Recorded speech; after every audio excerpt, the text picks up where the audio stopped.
From the high desert and the great American Southwest, I bid you all good evening and or good morning, wherever you may be across this great land of ours. From in the west, the Rock, Guam, eastward to the Caribbean and the U.S. Virgin Islands, south into South America, north all the way to the pole, and worldwide on the Internet. This is Coast to Coast AM, and I'm Art Bell. Hi.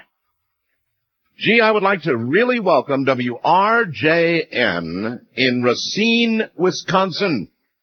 1400 on the dial in Racine, Wisconsin. And kind of filling in a little hole down there for us. That's WRJN, Racine, Wisconsin. 1400 on the dial. Welcome to the network of weird. And I guess that's what we are. But, you know, there are a lot of weird things out there. For example, here in the western part of the U.S., we have been burdened for some days now with this really, really strange, misty, sandy haze in the air. Nobody can really quite describe what it is, but you can't even see the mountains 8 miles away.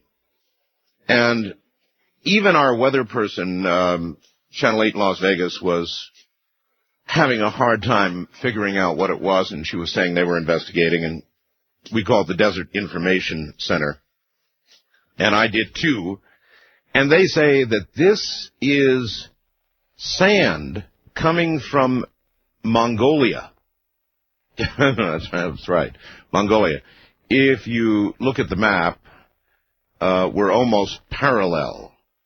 And I guess they're claiming it was picked up in Mongolia by the jet stream, transported across the entire Pacific Ocean and deposited on the western U.S. Anyway, it's weird, weird stuff. That's for sure. And Monty in Reno said, what if this haze in the air is more than just dust from Asia? How difficult would it be for China to do something similar to what's going on right now? Only if you think about it, folks, it wouldn't be dust. It would be something else if it's carried that efficiently by the jet stream from Mongolia to the U.S. Just a horrid little thought to have. Anyway, listen here. On Sunday, it happened again. We had another mega flare from the sun. You just don't get mega flares, and now we've had 2 mega flares, I might add, from different regions. This one, active region 9415 near the western limb of the sun, so strong that had it been aimed at the Earth, which fortunately, once again, it wasn't, could have disrupted communications, could have destroyed satellites in orbit, could have virtually destroyed our economy, or certainly put it to its knees.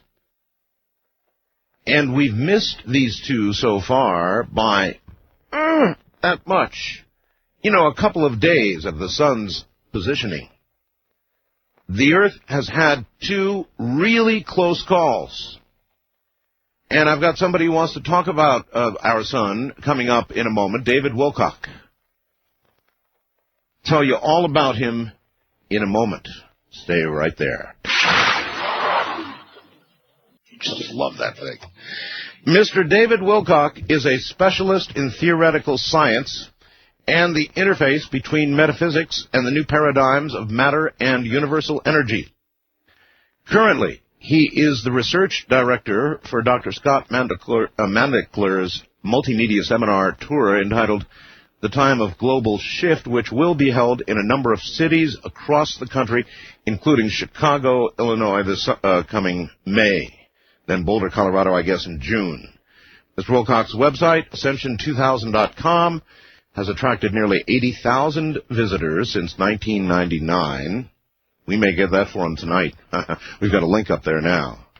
And he has published several online books there, including Wanderer Awakening, The Shift of the Ages, and Convergence, The Physics of Ascension, all of which are free for public consumption. He lectures throughout the USA, has appeared on international talk radio, and his work has been featured in several magazine articles and referenced in frontier scientific publications. His eagerly awaited new book, Convergence 3, due for public internet release in 2 weeks, will be yet his most comprehensive and extraordinary work to date, involving a completely new view of quantum mechanics, anomalous Earth and solar phenomena, and planetary and galactic energy systems. Here is David Wilcock. David, hi. Hi, Art. How you doing? I'm doing fine. Thank you for coming on the program. Well, this is a very exciting time to have arrived for your program. It really is.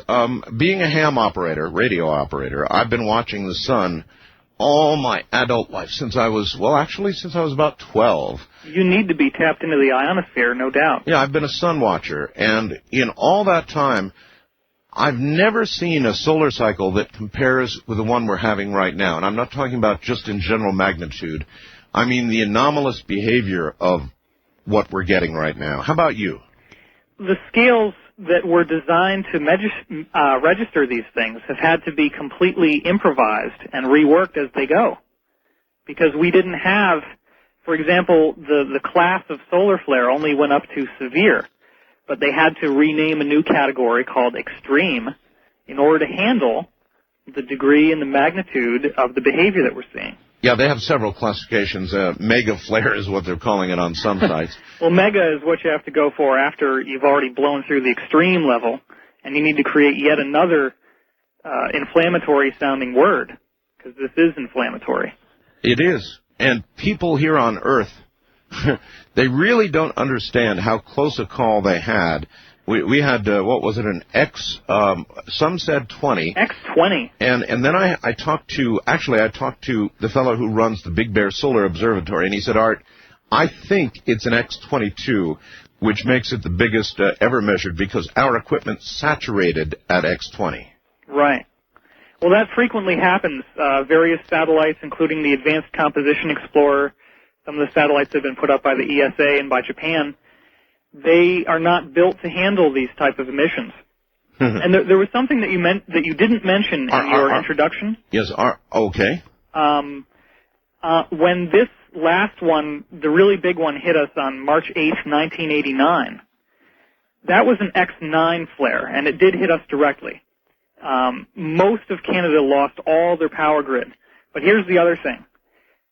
The terrestrial magnetic field deviated by 8 degrees in the span of just a few hours. Mm-hmm. Now think about how huge that is when you only have 360 in a circle. So we're talking a flare that's more than double that size. Yes. Possibly, if that 22 is right, it could have been triple that size. And yes. It only basically missed us by just a hair. A couple days, actually. So I think we're very, very lucky. And well, we are lucky, but everybody should note that the sun has, about a 21-day return cycle. So those great big spots might go away, or they might get bigger. At any rate, they'll be back in 21 days. Right. It rotates about 15 degrees a day. So at the equator, about 21 days. And right. So they're going to come back and aim at us once again if they're still there. Well, you remember when you're at the carnival and you play that game with darts and you're trying to hit the balloon and you got to hit the balloon that's weak to see if you can pop it? Yes. Mm-hmm. Well, this is a lot easier than that. If the CME is directed towards us properly, then all of a sudden overnight we're going to have a situation where we don't have a power grid. There could be huge deviations of the terrestrial magnetic field. It's not as though we're just two guys on the radio talking about something that isn't going to happen. I mean, this is very real. You know, I've had people tell me, maybe you can tell me if this is true, but I've had people tell me that one great danger would be that we'd get one big mega flare which would depress the magnetic field of the Earth, and then followed on by a second big one when we're essentially shields down. You could think of it that way. Straight no chaser. Yeah. And then we could get a pole reversal. Well, there's no doubt that if we look at the overall picture of what we're dealing with here, magnetic polar reversal is part of that equation. And, of course, in my newest book, most explicitly, I'll be covering that in a lot of detail. Really? Yeah, I think it's important for people to understand the overall energetic dynamics of what actually triggers magnetic pole reversals and why this solar activity is happening in the first place. Do you generally agree with that statement or disagree, the one I made? I agree with the fact that it is certainly within the realm of possibility, given the higher frequency with which Earth's ionosphere is vibrating, given the appallingly low frequency of gravity in terms of a rating scale of 1 to 10, the strength of gravity is very weak. When we have the combination of high oscillating vibrations, and not to mention that the magnetic poles are moving through what are known as magnetic pole shift corridors, which are historically documented areas where the pole has moved in the past when we've had a magnetic pole shift. So there's no doubt in my mind that there will be a magnetic pole shift. Now, whether we're going to have an Earth crustal displacement, as per the theories of Charles Hapgood, which were endorsed by Albert Einstein, incidentally, that remains to be seen. I'm not necessarily going to commit to that. But I will definitely say that all of the evidence says that we are going to have a magnetic pole shift. Because, of course, it's happened before. It happens repetitively in a series of cycles that are actually can be tied into other movements throughout our solar system and galaxy. So, in other words, north becomes south, south becomes north. Yeah, and when that happens, the ionosphere is disrupted, and a significant amount of radiation goes into the Earth. Which causes, mutating type phenomena. There are Israeli scientists who believe that the dinosaurs were not killed by some great big rock from space, but rather were killed when the sun virtually sterilized Earth. With all due respect to the scientists who have believed that asteroid or bolide collisions were responsible for mass extinctions, we need to remember that there are a series of eras, each of which is punctuated by a mass extinction. Mm-hmm. And these areas actually are divided up rather neatly into cycles of around 50 million years and then 35 million years as you get closer to the present. Now, how can you have this schedule by which asteroids are just going to happen to come drifting in and cause these problems? Well, in other words, we're not just talking about the one extinction. Yeah. There's something else, though, if there's a positive side to it. Oh, there definitely is. And that would be evolution. I think these same moments of disaster have been marked by evolutionary leaps, generally, haven't they? That's exactly correct. I think it's important to set out the paradigm right at the outset that although I am acknowledging that we will be having a magnetic pole shift, much of my work is unique in the sense that I am trying to lend scientific credence. I won't say I'm trying to prove, but I'm trying to lend credence to the idea that many of these ancient and indigenous prophecies, such as the Hopi talking about the fifth world, sure, such as the Christian, everybody's familiar with that one, et cetera, that we're actually talking about a spontaneous transformation of consciousness.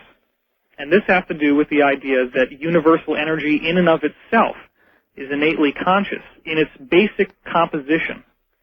That vibration in and of itself is intelligence, and the higher the vibration, the higher the intelligence. Now that sounds rather ridiculous, but we need to go back to the Baxter effect. This was a guy who was one of the best forensic lie detector administrating people.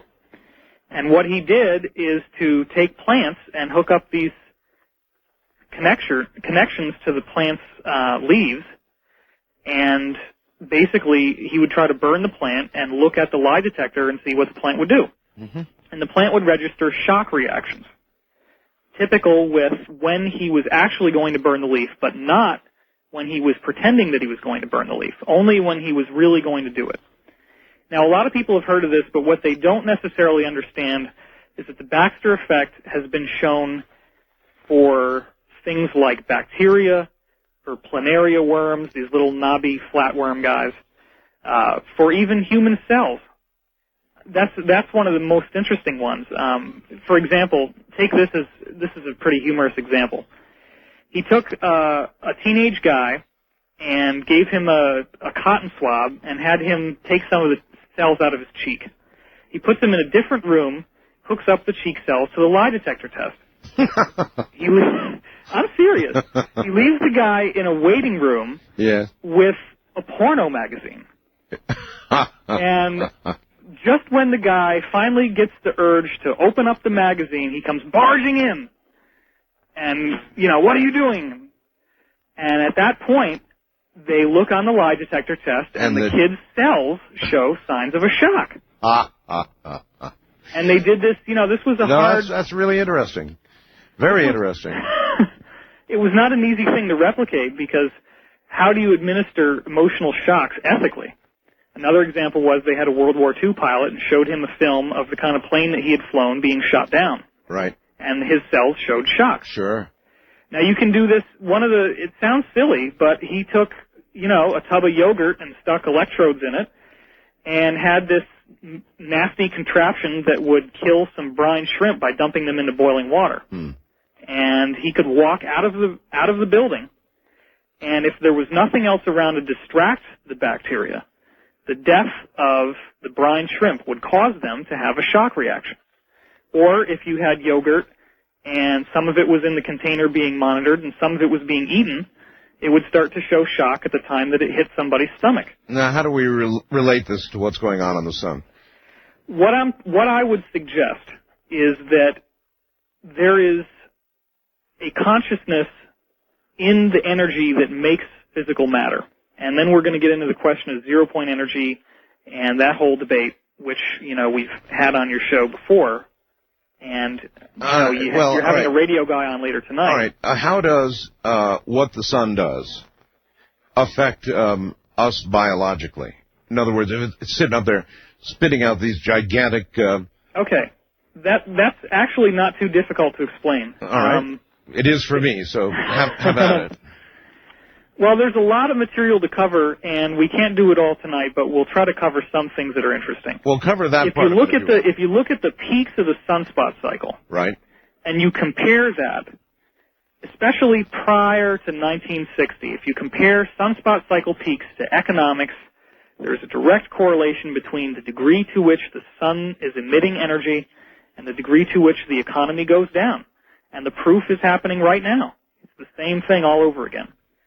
Well, the economy is certainly down. Sunspots are up, no question about that. And you can say you can correlate that statistically going back from the 60s, you say? We can get a lot more audacious than just making that correlation. No, we can talk about all kinds of human behavior. If we can talk about the market, then we can talk about war. We can talk about social movements. We can talk about crime and the number of people in jails and all kinds of things.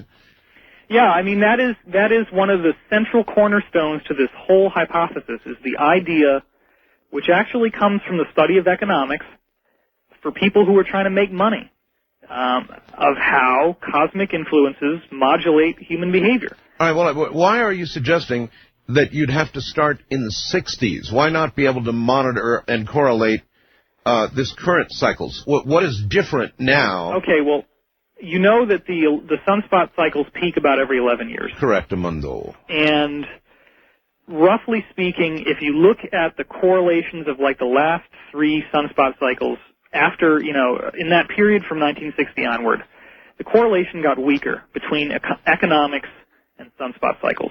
But if you look all previous to that point, it's extremely strong. Okay, well, yes. I don't really know the answer, Art. I look at this stuff and I try to pay attention to see the patterns. All I can say is that prior to 1960, how strong is the pattern? Everybody can see it in the book called The End of Our Century that's on my website. Just There's give a me an graph idea. right there. Vocally, give me an idea. We don't have a graph, so sure. Give me an idea. It's so undeniable that anybody who looks at a comparison chart between the two graphs would say, well, that looks just about the same. In other words, as the energy goes up and down, it's like it's tugging the market just like a marionette. Okay, having monitored how many cycles? Oh, this goes back to like 1700s. I mean, this goes back to the early 1700s, and every time there's a sunspot cycle peak, people just get out of the markets, and that has to do with overall fear in the populace. So well, why is this one any different? Because right now we're certainly at a peak. In fact, we could argue whether we've even reached the peak yet. In fact, we'll do that. But why is this one any different? Because the market's tanking right now, so should be right. Centered right on your model. For that, yeah. All right. A lot of good reasons. We'll get to those. I'm Art Bell. This is Coast to Coast AM. The sun fit another big one yesterday, and those spots are going to get bigger or smaller and come around again soon. You're listening to Art Bell, Somewhere in Time. Tonight, featuring a replay of Coast to Coast AM from April 16th, 2001. Premier Radio Networks presents Art Bell, Somewhere in Time. Tonight's program originally aired April 16th, 2001. To give you some idea of the extreme nature of the flares that we've been getting, should one of the extreme flares, and what we had may have been even bigger than that, but should one of the extreme ones hit us, the ones David was talking about a little while ago, according to NOAA, on their official site, an airline passenger would receive, on a typical flight across the country, the equivalent of 100 chest x-rays instantaneously. 100 chest x-rays. Boom. Just like that. Something to think about, huh? 100 chest x-rays just that fast. Think about it. All right, you're back on, David. Okay, let's go. Yeah, let's go. First of all, if we can, this sun cycle, something's wrong. About a month ago, they said the sun did a polarity flip, which means usually we should be on the declining side of the peak. It's supposed to release energetic stress, which quickly allows things to quiet back down. Right, but instead of quieting down, we are in fact, on the way up, it was for radio operators and so forth, a very, very disappointing cycle, very inactive. But right. Boy, the polarity flipped, and then all of a sudden it just went out of its mind. Something different is going on right now. What do you think it is? Since 1901, there was a study done by Dr. Michael Lockwood in the Rutherford Appleton Laboratory. He looked at data from the sun starting in 1901. Right. And the sun's magnetic field has become 230% stronger. Oh, really? And just since 1964, it's taken 40 of that percentile. Wow. So it's increasingly magnetic. 240% stronger. 230% stronger 30%, since 1901. Since 1901. That's incredible. That's incredible. Now, I had always understood that planets made their orbits about the sun and were kept in position because of the magnetic attraction or whatever of the sun, that the planets were held in their rotation by the sun. Mm-hmm. So if we had a 230% increase in the magnetic attraction of the sun, my gosh, shouldn't we all be falling into it? Well, there's magnetism is going to have more to do with the energetic flux of a planet, and that has to do with, like, the ionosphere, which would be more like your radio broadcast and so forth. Okay. Now, the gravitational model of the sun is also flawed because the sun contains 99.86% of the total mass in the solar system. Well, yeah. How can the planets not fall into the sun from that?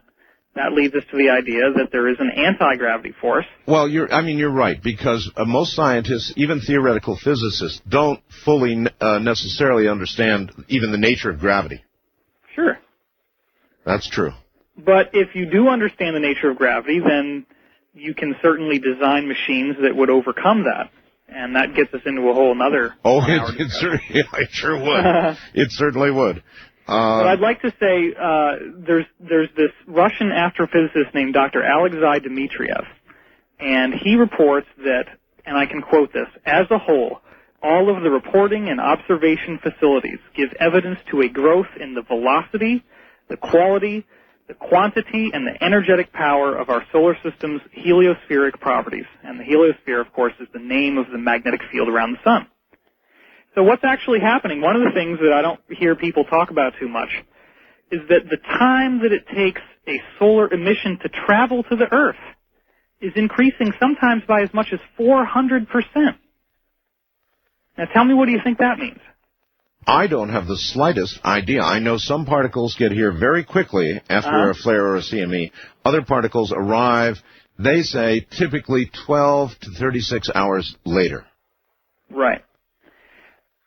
If you think about it from the perspective of that the interstellar space has gas and dust and plasma, right, that it conducts electricity. Sure. The whole solar system is becoming a better conductor. The energy is charging up all throughout the solar system. For example, there's a tube of ionizing radiation of plasma that has become visibly glowing at the strength of over 1 million amperes between Io and Jupiter, enough that you can actually see it, that it's glowing. And similarly, this same doctor from Russia, Dr. Alexei Dmitriev, has shown that all the planets are showing signs of, for example, Neptune and Uranus, both of them have experienced recent magnetic polar shifts. Because when Voyager... you appear to be suggesting that the sun is becoming more active, the sun is becoming a bigger influence, and that it will influence planets, and of course that's what we are. We're a planet. And so you're saying that soon it may have a major influence on us. Absolutely. So I am getting that right then. Yes. Now, what I'd like to say is that, first of all, most people who talk about these things, and this is not to dismiss them or anything, but they only really focus on the Earth and the Sun. So one of the correlations that we need to just say right out is that, look, this is happening all throughout the heliosphere. Okay. And it has to do with the conductive properties, and it also has to do with the energetic properties. We've had recent times where the solar wind, in the year 2000, the solar wind abruptly stopped. That's true. It did. And it puzzled scientists, astronomers. They couldn't understand it. It just plain stopped. Nothing like that ever happened before. And guess what happened so soon after it stopped? What? It was like somebody loading a gun. There was a huge CME. And the Earth's magnetic field swelled to 500 times its normal size. I mean, we're talking about stuff that is real. And, for whatever reason, this stuff doesn't get into the media too much. I know. I can't understand it. Every now and then, if there's going to be a neat auroral display, CNN will cover something. Right. It's like go out of your house at night and go check this out. And that's about it. That's about it. You mentioned to me before we did this show about what happened on Sunday, and I usually check the CNN website for my news. They didn't even have an article about this most recent one. I know. You had to go to excite.com for your quickening newsletter there on your website to mention this. I know. So, and it was a wire story. It was off the AP wire, but still, CNN didn't even cover it. The question is, why is the mainstream media not covering something that is so important to everybody? Well, okay. What happens if we have an already frail economy? We have saber rattling going on between the United States and China. We have Israel bombing Syria, which is not even directly involved in this until now, and the Palestinians. That just was happening today. All these geopolitical things are happening. We have a new regime in there, and they're much more akin to the Cold War way of thinking. They want to bring back the adversarial relationships. So now is not the time for the public to want to hear that things are changing and that the lifestyle that you've been leading might have to become different. People don't want to change. They want everything to stay the same. They want to get up and go to work and find groceries that they need at the grocery store and buy gas and live a normal life. But this time has been prophesied for thousands and thousands of years, and we're in it now. Now think about this Bible quote. It says, as the light shineth from the east to the west, so too shall the coming of the Son of Man be. What do you think that one meant? What could shine from the east to the west? What kind of a light might happen? The sun? Yeah, coronal mass ejection. And if you look back at those 7 vials of God's wrath in Revelation, a large number of them have to do with light or energy or something that's flaming going into the earth. Furthermore, if you go back to the Vedic scriptures, this is the Hindu faith, which date themselves, incidentally, as being 18,000 years old. They talk about the Gandharva fire at the end of an age. And this is this gigantic cataclysmic burst of energy from the sun that signifies the end of an age and causes a cataclysm. So, and, again, I'm going to try and look at the positive side of this, and that is that I believe that no matter what happens, even if there is a catastrophic emission toward the Earth from the sun, or some sort of reversal or change here on the Earth that's catastrophic for human beings, that still might mean that on the other side of it there would be some sort of evolutionary leap. Well, that's what I wanted to make sure we covered tonight. And let's go to the tornado real quick. There are anomalies with tornadoes that Dr. Alexei Dmitriev talks about in his paper that are very uncommon, and that has to do with the phase shifting of matter. I'd like to mention a couple of those to you right now. The first one is that a small pebble punctures a sheet of glass like a bullet, and it doesn't form any fractures as it passes through. Right. One board is seen to penetrate another board without shattering or causing any visible damage. They fuse together. Correct. A burned and charred old wooden plank is seen to have punctured through the wall of a house made of timber. The weak porous tip of the burnt plank was undamaged as it passed through the wall. A gate frame made from 1.5-inch thick sheet iron was found to be punctured by a stick of pine wood. With no signs of where it first came in. A lot of that going on in the last few days in the Middle West. Of course, and nobody ever talked about the fact that this was correlated with the solar activity. And you're saying the really violent weather we're having right now is indeed correlated with solar activity. In what manner? Now, I can buy the fact, for example, that if our water is warmer, if the oceans are warmer, then there's more energy to pass to the atmosphere, and you get bigger, badder storms. I'll buy that one. The oceans could certainly act as a capacitor by the fact that they are a saline solution. Yes. However, I believe that the real key is that our paradigm for what's at the center of the Earth is mistaken. The only way that we know what's in the Earth's core is indirectly. Nobody's drilled a hole to China. All we've got is... No, and I wish they would. I'd love to see someone drill down into the middle of the Earth just to find out what's down there. You have your own thoughts on it. A lot of people think it's nothing but a big iron core. Right. What do you think it is?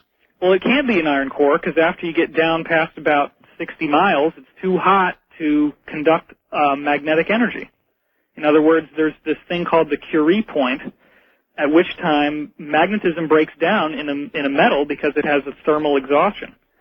And that happens right beneath the surface practically. So the core is way too hot to be metallic. And the only way that we know what's in the core is because of earthquakes and studying how the earthquakes jiggle the Earth. There's P waves and S waves. The P wave travels through the core. The S wave, which is a side-to-side shaking movement, doesn't travel through the core. Right. They can duplicate that in the laboratory with a solid and show that it doesn't move through a solid, so hence the core must be solid.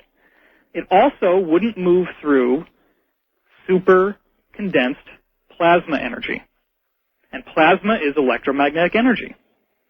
So that's why, when they talk about Zeus's thunderbolts, and you've had guests on the show who've talked about this whole idea going back to Velikovsky and so forth. Indeed, that yes. The planets can exchange energy bolts. Indeed.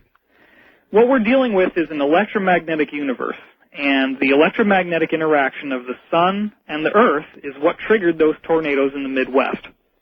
So it's a real heads up for people to watch the solar activity and to study if you're living in an area that's prone to earthquakes or prone to weather disturbances, that you keep an extra strong vigil during those times when there's solar activity. For years and years, I have correlated earthquake activity with solar activity. I've done that. I've said it for all the years that I've been on the air. I've watched, and inevitably, I'm correct about that. And so there's obviously a correlation to earthquakes, probably to our weather, and a lot more. So, in other words, the sun and the changes in the sun that are going on right now, you say may account for a whole lot more than we imagine.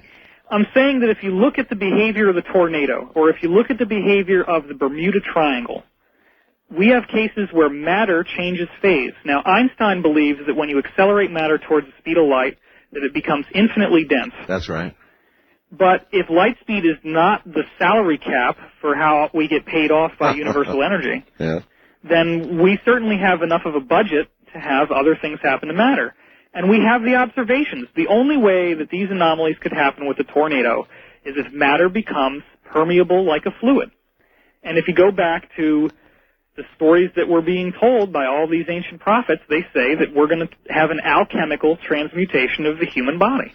Are you saying that you could take a board and aim it with some mechanism at another board at the speed a tornado would drive it into that other board and not achieve the same result? Of course not. The only reason why these tornado phenomena happen is because they are sources of incredible electromagnetic energy. And you can build a much smaller version of that same energy vortex and create anti-gravity in the laboratory. Yeah, you really are making an extremely good point. And as you said, anti-gravity would be a whole nother hour, maybe 2 or 3. And we'll do that. The suction of the tornado cannot levitate these objects, Art. It's not enough power. That is an anti-gravity vortex that is causing those objects to rise. Why is it that centrifugal force does not cause the boards to fly off these houses as they rotate inside the tornado? Because there's an energy field that's holding them in there. Why is it that in 1951 this guy in Texas looked up into the center of a giant tornado over his head, felt no suction, could breathe fine, and there was this gigantic luminous ball in the middle of a tornado? And that's been seen over and over and over. Tornado is an energetic phenomenon that interacts with the Earth's core, which is also energetic. And it was proven to us this last week by virtue of the fact that this huge solar emission goes by. Solar proton levels around the Earth go to 10,000 times their normal size, and lo and behold, we get a quarter-mile wide tornado that just rips through the Midwest. That's right. And what I'm trying to say is that the end product of this, which is covered very well in our multimedia seminar tour coming up in May and June. May, we're going to have it in Chicago, June in Boulder. Anybody can go to my website at ascension2000.com to see that, or they can link to it from your site after tonight, I'm sure. We've got a link there now. Yes. Okay. This seminar tour, we're going to have images up on screen at least every 10 seconds. It's going to be a full-blown presentation of all this material we're talking about, plus a lot more. Dr. Scott Mandelker is going to be doing it. He's been a popular guest. What we're trying to say overall is that you don't need to waste your time worrying about whether your body is going to stay together in the third density or the third dimension, because this is a multidimensional phenomenon that's happening, and it has to do with our movement through the galaxy. That was one of the points I wanted to make. The galaxy is what's causing this. The galaxy has different domains or different areas of higher vibrational energy. We're moving into an area like that now. It's charging up the whole entire heliosphere. And that's what's causing all this stuff. And there's a guy by the name of Dr. Harold Aspen from Cambridge University who has done studies that show unequivocally that these vacuum domains exist throughout the universe, that they exist in the galaxy, and he correlates the idea that they are the triggers of geomagnetic pole reversal. Gee, David, do you think that these dimensional changes could account for why a lot of people out there are seeing entities that they've never seen before in very large numbers? You're going to love this. The American Society for Psychical Research, back in the end of the 19th century, beginning of the 20th, did a study that made a firm correlation between ghost sightings and the level of solar activity. You're right, I love that. It's a bleed-through of the different planes of existence. Well, that's what's happening now. Tell me about it. I'm the one who gets the thousands and thousands of emails. Well, what we're going to do is schedule a show with Dr. Mandelker and yourself. That would be great. Probably a couple of weeks out.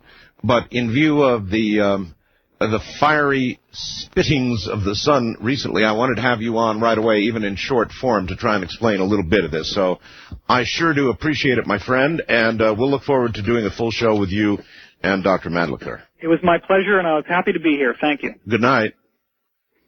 Thought you all might like to hear a little bit about what he believes is going on with our sun right now. And it doesn't sound too pretty, does it? It's going to be a wild week. I'll tell you about the week coming up shortly. Coming up next, we're going to keep talking about radio. You're listening to Art Bell Somewhere in Time on Premier Radio Networks. Tonight's an encore presentation of Coast to Coast AM from April 16th, 2001. You're listening to Art Bell Somewhere in Time. Tonight featuring a replay of Coast to Coast AM from April 16th, 2001. Get ready for the editor of Popular Communications magazine, Harold Ort. He's coming up next. And we'll talk about radio, all kinds of things about radio, if you're a fan of radio, all its varying forms. That's coming up. Let me give you a brief idea, if I might, of what's coming up this week. Tomorrow night, Gordon Michael Scallion is going to be here. And there's a nation of people that listen to Gordon. Probably our nation's greatest intuitive, I guess, Gordon Michael Scallion. There's really not much you need say about Gordon. Everybody knows him. And then Wednesday night, Thursday, it'll be Mark Stern and Penn Densham, producers of the brand new Outer Limits. They'll be here in the first hour, followed by Harvard's Professor John Mack. It's been quite a while, I'm sure, since you've heard from John Mack, and he's got a lot to say. On Thursday night, Friday morning, in the first hour, expect Zachariah Sitchin, followed in the second hour by my friend Daniel Brinkley. And it has been a very long time since Daniel Brinkley has been about. Friday night, Saturday morning, open lines, and I think we're going to try some truth or trash. A lot of you will not know what truth or trash is. You'll find out Friday night, Saturday morning. So that's a look at the week ahead. In a moment, we'll get to Harold Ort. He's quite a guy. So stay right where you are and prepare thyself.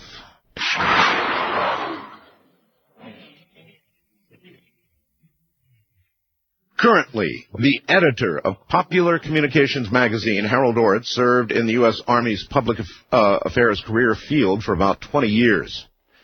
Retired in 1991 as a master sergeant, his service culminating in Saudi Arabia with Operation Desert Storm, where he conducted media escorts, broadcast special reports for AFN, and wrote articles for Army and U.S.-based civilian media.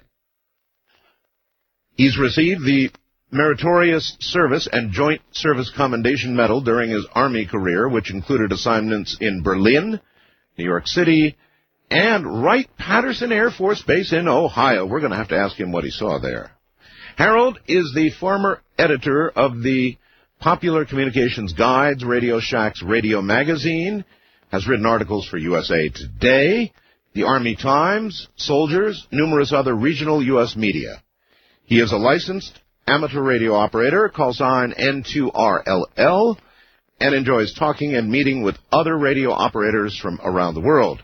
He and his family currently live in New Jersey within earshot of the area's 3 metro airports, which provide plenty of opportunity for listening to aircraft from the comfort and safety of home. Here is Harold Ort. Harold, hi. Hi, Art. How you doing this evening? Great to have you back on the air. I'm glad to be here. Thank you very much for having me. Your magazine, for those who are not familiar with it, covers, I don't know, probably all aspects of radio, doesn't it? Scanning, ham radio, CB, cell phones, everything, right? Yeah, we're anti-cell phone. Yeah, we cover that too. You're anti-cell phone? Well, anti-cell phone monitoring is what the government is. So we say, why not listen to it? Oh, I'm just plain anti-cell phone. I hate the damn things. I hate being in a restaurant and hearing those all-important calls come through. And if I had my way, you'd ban them in all public places. Well, if I had my way, you'd ban them all together. Destroy them. Put them in a big pile and burn them. Stomp on them. Yes, absolutely. But they're annoying, you know. Oh, infinitely annoying. And for talk hosts, you have no idea how annoying. I mean, you know, sure, you can't. Yeah, of course. You know, the ash and the trash. You can't hear somebody on the cell phone. You know, in fact, you're the perfect person to really bring this up with. When we began with cell phones, we had regular cell phones on discrete frequencies, and they sounded At least, every now and then you'd hear a blip when it would change cells, but and every now and then there'd be a little static. But, otherwise... Not bad. Not bad. Really not bad. And then we took the next step for mankind, which was to go to digital cell phones. Yeah. And they just can't suck enough. I'm telling you, they're horrible. I mean, it sounds like people are underwater. They get digitized. They begin dropping out. It's awful. And I get calls all the time. And the people are so well-intentioned. Truckers have them. Everybody has them now. Yeah, they are. They're very well-intentioned. But the system is all on overload. And it's all about money, of course. It's all on overload. And it's a horrible system. But it doesn't sound better than it used to. It sounds worse. Overload. Yeah. Is that what it is? I believe it is. I've talked to a lot of folks. It can't handle the volume.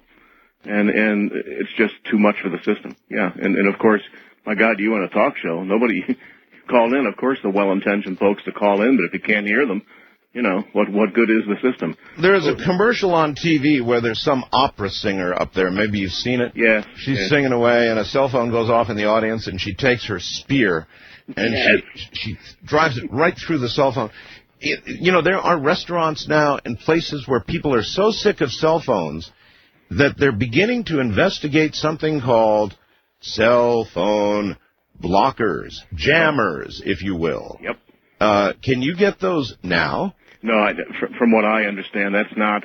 Canada's looking at it, and the industry of Canada. No, I didn't say was it legal. Here in the U.S., no. No, I didn't say is it legal. Oh. Did you hear me say that? Yeah, no, I didn't. No, can you get them? Yes. I think you can. Is the answer. So in other words, yes. Within a certain radius, it renders cell phones trash. Couple hundred feet, yeah. Couple hundred feet. Well, I love to wear one on my lapel wherever I go. Do you really? I would love to. I don't. I would love to. Yeah, we would love to do that. Well, now you would have to wear it under your lapel. Well, wherever. Behind my ear, whatever it takes. Under the toupee, whatever works. Oh, gee, we agree on this. Let's not play Ash. What's that? Truth or trash? Truth or trash, yes. Yeah, what's that? It's a lot of fun. It's where... it's where somebody calls up with the most outrageous story you've ever heard, and it can either be truth or it can be absolute trash. And they tell their story, and then I get like about 3 or 4 people or more to vote on whether it was truth or trash. And anyway, it's a lot of fun. You gotta have a prize, though, Art. There must be a prize. I know. We dig up usually some kind of prize. Good. There you go. The trouble with prizes is, the last time I gave away something, it was. I had a CD full of old 50s music, Oh, that's this good was stuff. This was on New Year's Eve, and I said, I'll tell you what I'll do. I can't, the network doesn't authorize it, so I will give away $100 of my own money to the first person that can name every song for hearing about 2 bars. Oh, boy, that's tough. Tough? Yeah. But along came Mr. Musical Genius. And I'm telling you, I've never seen anything like it or heard anything like it in my whole life. Cost me $100. And he did it, right? Yeah, he nailed it. He nailed every single one of them. You bet. 2 notes of a hard day's night. That's right. That's exactly. It. That's it. He did it. Anyway, Anyway, you're saying in Canada they might legalize cell phone blockers? Yeah, Industry Canada is looking at it. They've got of course, a study. It's a government. It's their equivalent of the FCC. They've got a 3-month public hearing study into that. Technology that could block the signals only in restaurants. Restaurants and theaters, public places, I say. They're seriously looking at it. And why not? It's an etiquette issue. And it's a jamming technology, and of course, few people realize, even as we've talked about this before, but few people realize cell phones and cordless phones are radios. They can be jammed. Oh, and they can be monitored. And they can be heard, of course, sure. But, it's extremely irritating. When I go out to dinner or lunch, even if it is with my mother-in-law, you do want to hear something, she says. So you don't want to hear all the cell phones ringing. And to me, I'd be in heaven if I could stop that. So maybe someday I can. Well, I know that you stay on top of what's going on in the pirate radio community generally. Yeah. Are there cell phone blockers that are beginning to show up underground yet? I've heard, yes. You've heard that, have you? Yeah, I've heard that, sure. If there's a will, there's a way. So, they're out there and they're around. You just have to investigate. The I word, the Internet, the famous Internet. Be careful what you ask for, though. You don't want to get an empty box. But, yeah, you can get them. They're illegal in this country. We must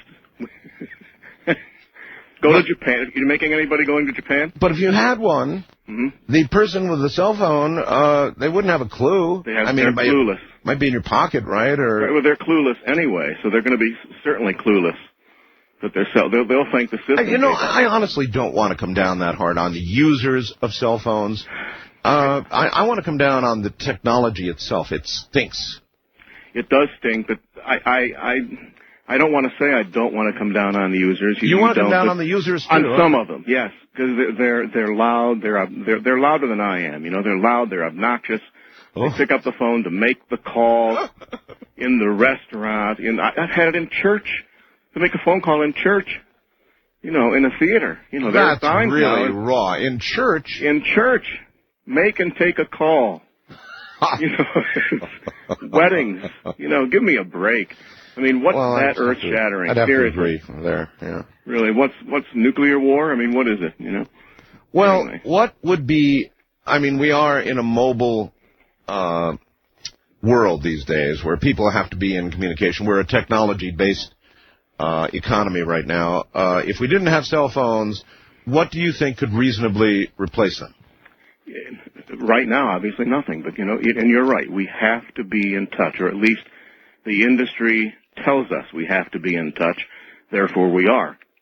I remember the days as the commercials, I'm street smart. I thought I was hot when I could pull over and use a pay phone, but nothing's going to change, and you're at where you're at. Everything, Palm Pilots, my God, you feel like Dick Tracy. Now, are you anti-Palm Pilot as you are anti-cell phone? No, because they don't make as much noise. I mean, they can, but no, the people I find they're generally inattentive to others around them, which, be it good or bad, nevertheless. Actually, what I'm seeing now is that at the latest show in Las Vegas, they showed a combo Palm Pilot cell phone. Yes, see, I'm doubly screwed again, you see. So it's got everything.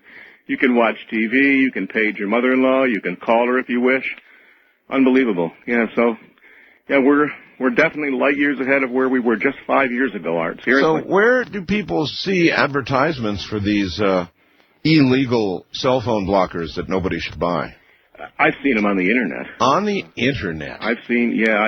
But again, remember, you'll also see in chat groups and news groups, you'll see things, and again, everything isn't always what it seems. Buyer beware. But yeah, That's true. They're out there. It's like a scanner. You can get a scanner from Canada and elsewhere that with cell frequencies included. I mean, in other words, that's a fact. Yeah, here in the U.S., by the way, everybody should know, any scanner you buy now, since when, Harold? 1986, I think. Since 86 or something. 84, 86. That long ago, really? Time flies when you're having fun, right? Yeah, I guess. Yeah, You can no longer listen to cell phone frequencies. Mm-hmm. Now, Harold was just pointing out that if you buy from, is it Canada? Yeah, Canada, you can, overseas, and, or if you go up to Canada, or if you go over to other parts of the world, the world and other places, everything isn't like it seems in the U.S., elsewhere, so there are other places, so you can bring them back, but if you get caught, that's a bad deal. What do they do to you? Well, they can either confiscate it, they can keep it, send it back.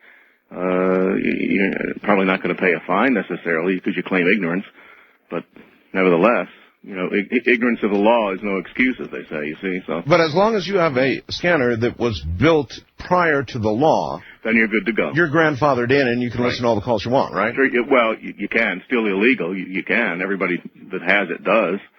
But you don't. But basically, you don't talk about it. You don't broadcast that and say, "Hey, I sat here and listened to Grandma and Susie." The same with cordless phones. Those frequencies are in scanners. And they are they're legal to listen to, aren't they? Illegal. It's illegal. Illegal to listen to the cordless phones. Yeah. Oh, come on. Yeah, you can't. Yeah, can't listen to cordless phones. Mobile paging.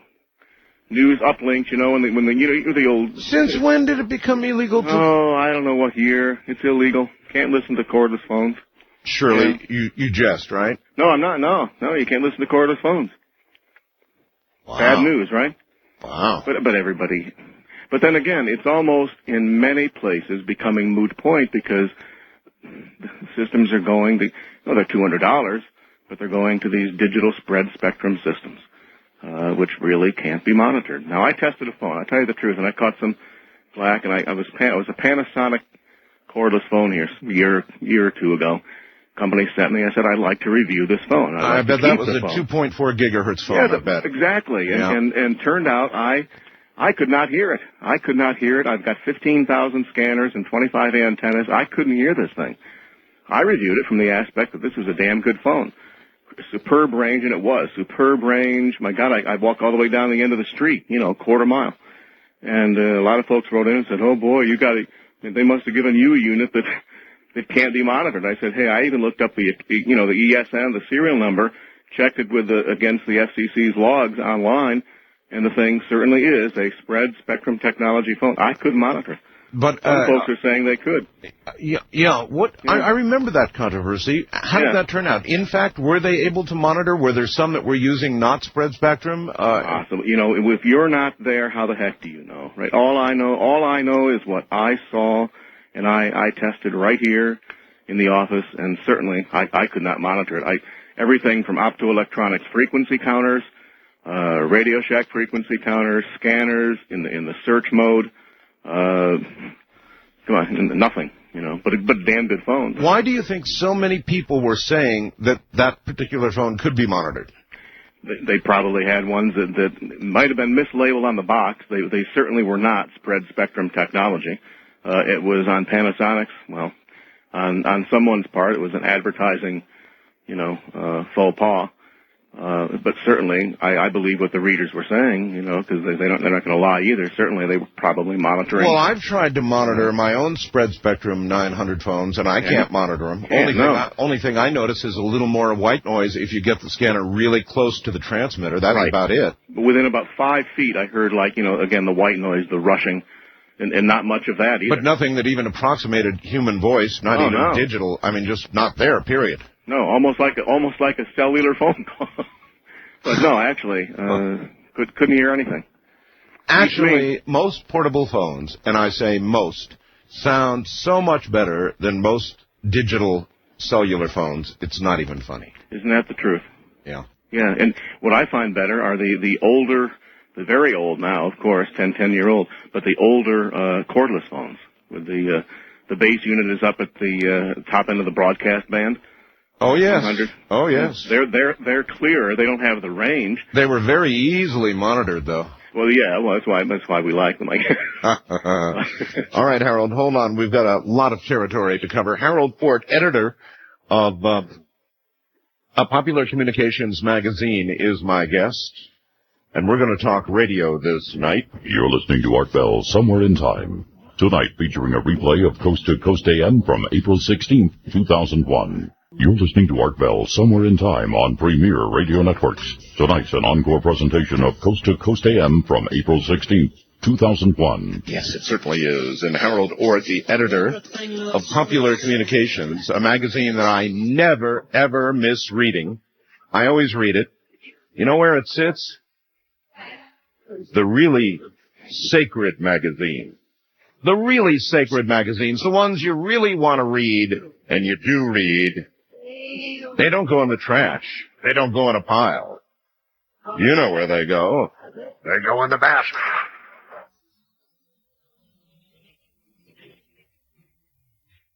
Well, all right. I was really serious about that. I have a sacred magazine rack, and these are magazines that I read cover to cover, and it's in the bathroom. And that's where you really get your best reading done, is in the bathroom. Otherwise, if you consider my day, Harold, from morning until night, I am busy on the phone. I mean, every minute of waking hours are consumed, mostly with this program. But I believe it. But there is one absolute private time when you can really digest an article, and that's sitting on the can. And so my sacred magazine rack has Popular Communications in it, and I read it every month, cover to cover. I appreciate it. I hope you do, and I hope I do. I hope you take that well. No, and I do, because, I'll tell you the truth. All important stuff that I read is, and I agreed as you said it, I was off air, but in the by the throne. Yeah, absolutely. That's where it is. That's where it's at. Now, I want to ask your advice on something. Mm-hmm. I live in a kind of a unique area, as you know, close to Area 51. Yes, sir. And we're going to talk about streaming audio here in a moment. But it occurred to me, let's put it this way. Where I am I've got a 100-foot radio tower here. I have a kind of an interesting shot just across the mountains. You wouldn't think you'd be able to do it, but Area 51's radio signals come over here just like a cakewalk. I mean, I can receive Area 51 so well, Harold. Right. Booming in, huh? Booming in, that's right. And, of course, there are numerous lists of Area 51 frequencies. I'm sure you're aware of that. Yes. What would stop me from programming a scanner with all of Area 51's frequencies and streaming that audio on the web? Your time. I wouldn't think anything would stop. It's public domain, public airwaves, right? I would think that would be, I want to hear it. Well, you've obviously never encountered representatives of our government. Or maybe you have. Well, I have, but not regarding Area 51. But I would certainly think that you would have. That's a gold mine. Yeah, I mean, it would be. I thought about it, and it should be legal, but they would really hate it. But that's the beauty of it. That they would, when you're irritating the system so nicely and so painlessly, it's so effortless. When you program your scanner and you plug it into a phone jack. Yeah, or whatever you do in your computer. You stream the audio, and that's it. Yeah, that's right. Yeah, it's not even. I could even do that. It's not rocket science. Perfect. And I would think that you'd have one heck of an audience. Oh, I'm sure you would. But these are not people that you really want to irritate. Well, no, but I mean they have their jurisdiction. The guys in the camo dudes, as they call them. I don't think they're going to come knocking on your door, or would they? Well, I don't know. What they might do, you might not know about. I mean, but they just might not like it. And so I'm thinking about it. Well, my concern would be, you're right. What the IRS or any other thing, that we all. Oh, there are endless agencies that could have to do with you if they wanted to. Sure. So I'm thinking about it. It's a hell of an idea, though. You got to admit. It is. All right. All right. Let's talk about streaming technology on the web for a second. You wrote a great big article in Popular Communications about all of these radio stations that you can listen to on the web. And it's just, from coast to coast, you can listen to radio stations streaming what they do in Dallas, and you can listen to it here in Pahrump, in New York City, or anywhere else. It's just incredible. Only after you wrote the article, almost every radio station out there, I know certainly all Clear Channel stations, my companies, stopped streaming. Cold. They issued orders to all the stations to stop streaming. And the reason for that is that I guess AFTRA, they're in some sort of battle with AFTRA over payments that radio stations would have to make for streaming on the web. Yeah, I guess, yeah. Money again. I guess it's all over money, yes. Yeah. Back when they didn't think the net was going to be much, they apparently agreed to an extremely generous amount of money to be paid if streaming went on past a certain year. Yeah, now it's extremely successful. Yeah. And yeah. That'll all turn around, I would imagine. You think so? I would imagine think so. they'll reach a deal? Yeah, and my columnist, Eric Forst, I think he did a fantastic job with that. And there's a lot more to hear out there, too. Certainly all of the U.S./North American media, AM/FM, that streams it. I've read that it's become more of a novelty, but it's about advertising. Advertisers aren't ready to. Why have Steve's snowmobile service from upper New Jersey or Pennsylvania streamed on the internet here, heard off in Wyoming somewhere? You're not going to get a buyer on that. But certainly a larger corporate account such as you have, sure. But I think that we've got shortwave stations that are now BBCs all over the internet. Clearly they stream their stuff. Third world countries are streaming their audio from their shortwave outlets. Yep. As a matter of fact, a lot of people don't know this. Swiss Radio International, in a matter of a month or two, I forget the exact timeline, but very soon is ceasing their overseas shortwave in favor of the satellite end of things and streaming audio. Well, myself and a number of other hams have had a number of arguments about this. I contend that the days of third world nations, even second and first world nations, broadcasting on shortwave, I think it's lessening and lessening and lessening, and there are fewer of those broadcast stations than ever before, and that a lot of them are going to streaming on the Internet and to satellite delivery and other methods. Do you believe that to be true, or do you think there's more than ever? Here's what I think. I think that it's somewhat of a mistake to do that, to put all of our apples in one basket and cart that home. I think that what you're seeing is a very real move toward the Internet and streaming audio from major countries. Now, yeah, you do have third world countries. India, they're on the Internet. But to throw it all on the Internet and cease shortwave, I made the analogy some time ago in one of my editorials about, can you imagine the poor slob in Kosovo when that war was hot over there, carrying a whatever computer on his back. Oh, I'm going to hold on, Natasha. I'm going to plug that into the RJ-11 as he's dodging the mortar. Obviously, right. He's not. Obviously, it's third world countries where there's conflict. There's nothing wrong with a crank-up radio or that Sangean 909, as it were. You put a battery in there and you're good to go. Yeah. And it's cheap. Well, relatively inexpensive way to broadcast. It reaches the masses. You could argue the same thing, certainly, for the Internet. But when you're in a pinch, to me, shortwave is there. I think it's always going to be there, but in lessening, less demand for it. I'd hate to see it go completely, or 90% Internet streaming audio as opposed to shortwave. No, but I sure would love to see it leave 40 meters. Oh, wouldn't I, too? Yeah. Yeah, wouldn't I? Yeah. I'd like to see a lot of things leave 20 meters. Even some hams. there. Even some licensed hams. Yes, no doubt. Undoubtedly. Yeah, 40 meters, too, actually. Yeah, bad news, yes. But we'll get to that. At any rate, so you think streaming is here to stay? Certainly, at the point that we get a delivery of broadband service to almost every American home, real, serious broadband. Really reliable, clear, yes. Well, when that happens, I don't know where that one's leading. I mean, you could send television. Mm-hmm. In fact, you can do that now with a good broadband connection, virtual TV. Right. 30 frames a second, same thing as TV. Not many years ago, and not many years from now, maybe 5, maybe less, 10 years, you're certainly going to have my idea, and maybe yours too, of the perfect home. And I don't mean some multi-million-dollar mansion, but you'll be able to, from your office, turn on and off through your computer, and it's all wireless. That Bluetooth technology, turn on and off the computer, turn on the lights, the TV, the radio, check on the cat. Did the cat pee on the couch? Well, you can look in your little video thing and see that. If you could get something to go clean it up, then we've got to get the mother-in-law or somebody to come in. I love her. But the bottom line is, we're moving very, very fast toward a very wireless society that I can't imagine it. The next 5 or 10 years is going to be amazing. All right, really. You put down on a list of things that we could talk about, and this is a real hot button issue for me. Crunch. Solar energy is free. How to use it today. Oh, yeah.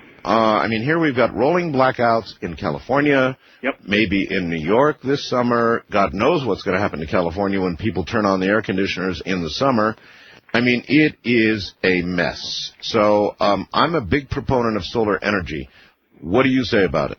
Oh, I too, and I'm more so. The more folks I talk to, whether it's Siemens or Kyocera, even the retailers, we have to start jumping on this bandwagon. And I don't want to get very political with Al Gore being right over George W. And all this, but solar energy is really the way to go. It's relatively inexpensive. My understanding is for a typical suburban home, $35,000. I know that's a lot. There could be tax credits for this. you could outfit your entire home. You could be off of the grid for $30,000. Yep. Actually, the state of California will pay half of it. Ooh, I think I'm moving. That's worth it. I wouldn't be too much. Not that fast, right, Art? Yeah. But they are. They're paying half of it, and a lot of other states do the same sort of thing. So that's very nice. That's generous, But the problem is with the here we go with the current, whether it's the current administration or others, but you've got this very ancient fossil fuel technology.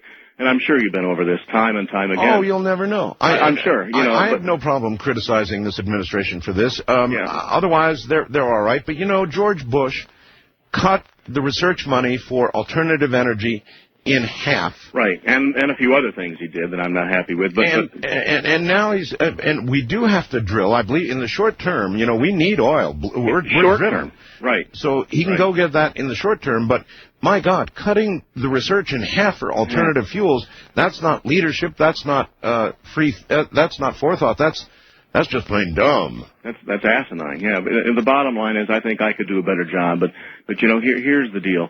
I really think that they could give federal tax credits for that, on top of what the state gives. But solar energy, it's not a renewable thing. Once you install your panels up there, heaven help you if a hailstorm comes along. There are certain, it has its drawbacks. I fear it's clean. It's clean. It's there's no maintenance. You buy it, you install it, bing, you flick the switch, you're off the grid. The electric company owes you money, okay? Yes. But the bottom line is whether you're not going to get, in my lifetime, this administration or any other one that's very oil dependent on those fossil fuels to back off. It's just, to me, it's a losing battle. It's unfortunate. It's very unfortunate because I look at so much. Some days don't you feel like you're quique, that you see things like a seer? Yes. That you see things, you say, gee, I certainly wish we could do things like this. The technology exists. The everyday man and woman on the street, Joe Sixpack says, gee, I wish we could do this. We can do it, but you've got the big business. They're not going to. The oil industry would back off of that. Sure, tomorrow we're going to have 90 mile per gallon vehicles. Yeah. That's not going to happen either. Yeah. But it is all about money. But there's talk with NASA about beaming down. You talk about that. I read an article recently, Beam It Down Scotty from NASA. They're talking about these large solar arrays in orbit. Of course, it's away from the clouds, away from the atmospheric pollution. It gathers the solar energy, beams it down microwave. They reconvert it to DC power, convert it over to AC. Free, reusable energy for as long as the sun's around. Is that going to happen? I don't think so. Well, I would love it, wouldn't you? But I don't think. There is one possible little problem with that idea. And that, of course, is were the satellite fail-safes to fail and the satellite were to drift a little bit. Well, yeah, no power. Well, worse than that, maybe. Power where you don't want it. It might start cooking things on the ground. I see that, too. Again, you're talking microwaves. The system is saying, well, it's less dangerous than a cell tower. But I'm thinking, hell, I don't want to live near a cell tower either. Right. So, I understand that, the danger with that. But we do have to do something in this country. Yes, we do. And elsewhere. Yes, we do. It isn't going to last forever. And I really don't understand the digging, if I may say, in the wilderness. You're right, though. Short term, you need to do it. Got to have it. That's what our economy is based on. I don't. I'll go along with that, but I want to begin to.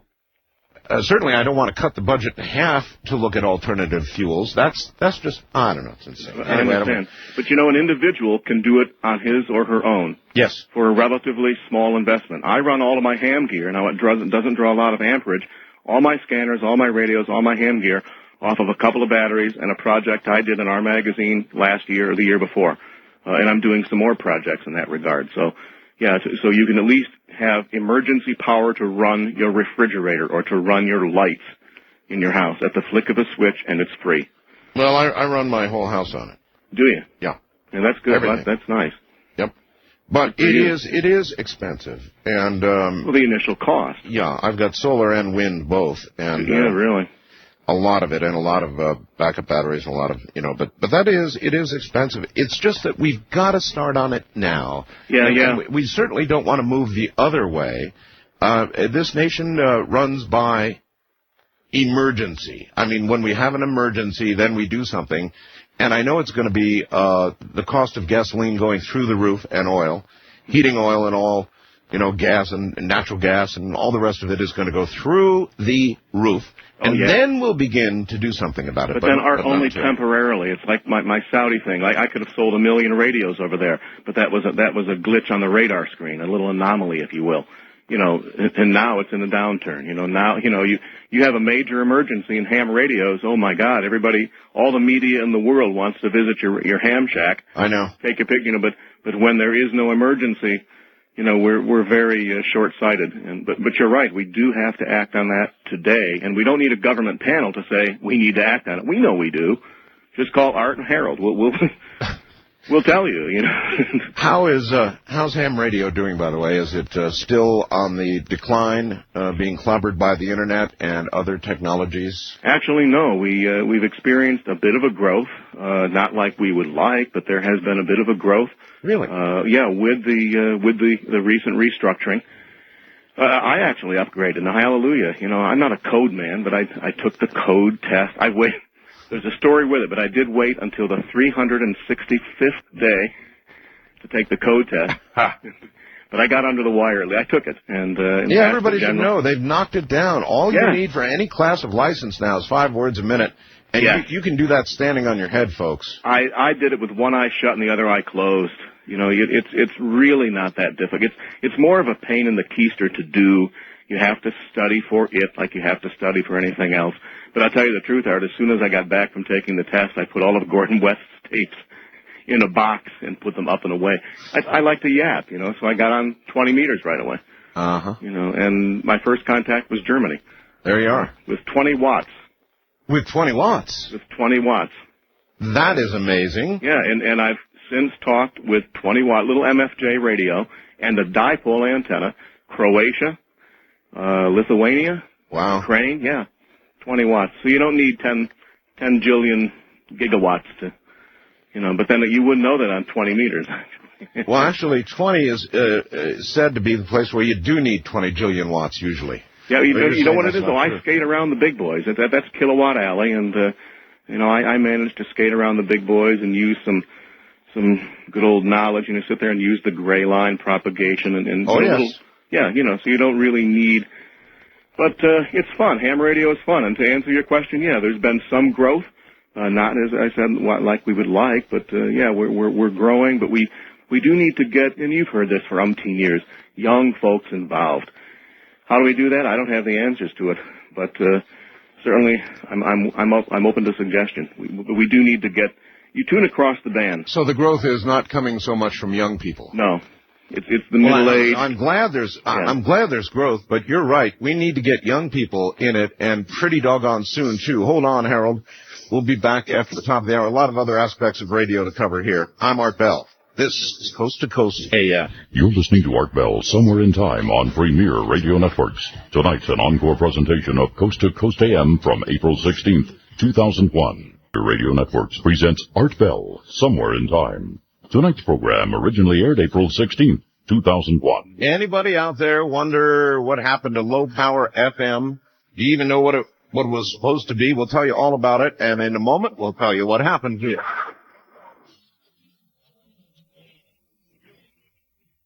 Once again, editor of Popular Communications magazine, Harold Oort. Harold, there was a plan put forth by the previous FCC commissioner for people, even in the beginning, I guess, for individuals to put up low-power, very low-power FM radio stations in their own home, I suppose, if they wanted to, or organizations, very low-power FM stations, that would sort of just go on the air and be serving like either a part of a community or a small community or something like that. It was very exciting. What happened to the low-power FM? Yeah, Art, very exciting, and it all went down the tubes. Basically, the bottom line is my friend Billy Tozan, the National Association of Broadcasters, and a bunch of other clowns and characters went to work and made it a churches and nonprofit organizations can get in on the LPFM bandwagon, but they've made it non-commercial. A dream of mine would have been to own a small radio station, a little extra income, Get Steve Snowblower Service to advertise. Basically, it's a done deal. It's non-commercial. And you can be, as I said, a non-profit organization can take advantage of it and get licensed. But the NAB and broadcasters they like the status quo, and they're afraid of competition. And they screamed and yelled at the FCC, who did their studies. I applaud them in a way. They said there will be no interference or very little interference, and we can work around that. And there would be field engineering tests, and there would have been. The NAB and the station said, nope, can't have it. And that's what we have. So where we are the NAB killed it then. NAB and broadcasters and the likes of Billy Tozan and others on Capitol Hill said no. Well, I think I told you that would happen last time. Yeah, and I. There goes my Marconi Award again. Yeah, you were right. You were right. And it's so very it's sad because it's that big business again. Again, a lot of folks, a lot of my readers would love to operate legally, of course, their own LPFM station. Roger Skinner, a friend of mine, was doing articles on it. He was at the forefront. He had one of the first petitions in on it with Uncle. I honestly believe that legit broadcasters could have lived with that. Yes, they could have. There wouldn't have been any interference. It wouldn't have reduced the pirate stations. I'll give that. I'll give them that. I think that if you're a pirate, you're not going. You do it for the love of the excitement of getting caught, whatever it is. But you're going to pirate. You're going to pirate. So it's not going to remove them necessarily. It wouldn't have. All right, now.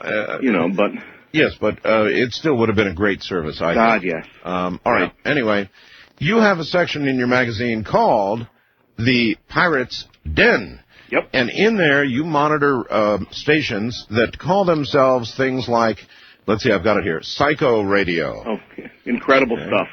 Ground Zero Radio, Shortwave Man. Let's see, what are some? Voice of the Angry. Yes, Voice of the Angry, yes. Radio Obscura. Yep. I love these names. I just love these names. And these people operate on shortwave, don't they? Yeah, they operate on shortwave, so they get a worldwide audience. These radios are readily available. And setting up if I can work Germany with 20 watts, imagine what you can do with 150 or 200. And they're typically evenings, obviously. Yes. Holiday weekends, Halloween weekends, would be any weekend. But 6955, tune it in, or 6950, upper or lower sideband on that Sangene, and you're in business. But yeah, a lot of parodies when Bill Clinton, and we're going back into it, of course, but with the Bill Clinton, Monica Lewinsky thing, the pirate radio scene was awash. Outrageous. Outrageous. I noticed that some of these pirate radio stations will even send you a card of confirmation. And you've got one here, which I love, which is on in the Pirates Den. You show this Radio Free Euphoria card, QSL card, confirmation. The cards are sometimes collector's items, or they will be soon. They're more entertaining sometimes, or as entertaining as the programming. Very unique, very colorful. Some of these guys and gals are even sending out electronic, email QSL cards. Really? Yes, it's incredible. and very honestly, they would have been good candidates for LPFM. My surveys have indicated that they probably, the ones that are the pirates on shortwave, would more certainly have moved to a licensed low-power FM frequency for those in the U.S. For those who have shortwave radios, a lot of action takes place around 6955, right? Yeah, or 6950. Somewhere in there, though. Yeah, that's moved up and down, but yeah, somewhere in that vicinity, any evening. Just sit there and be patient. Patience, and you'll hear something. And it's, in many cases, they're wannabe broadcasters, and frankly, I know some of them that are actual licensed broadcasters. And they really? They love to have fun on the weekend or nights. Really? Some are licensed, some are, paid broadcasters, having fun. Mm-hmm. But some of the programming is very unique. Some of it's a little racy, but what isn't today, But anyway, that's, very interesting stuff.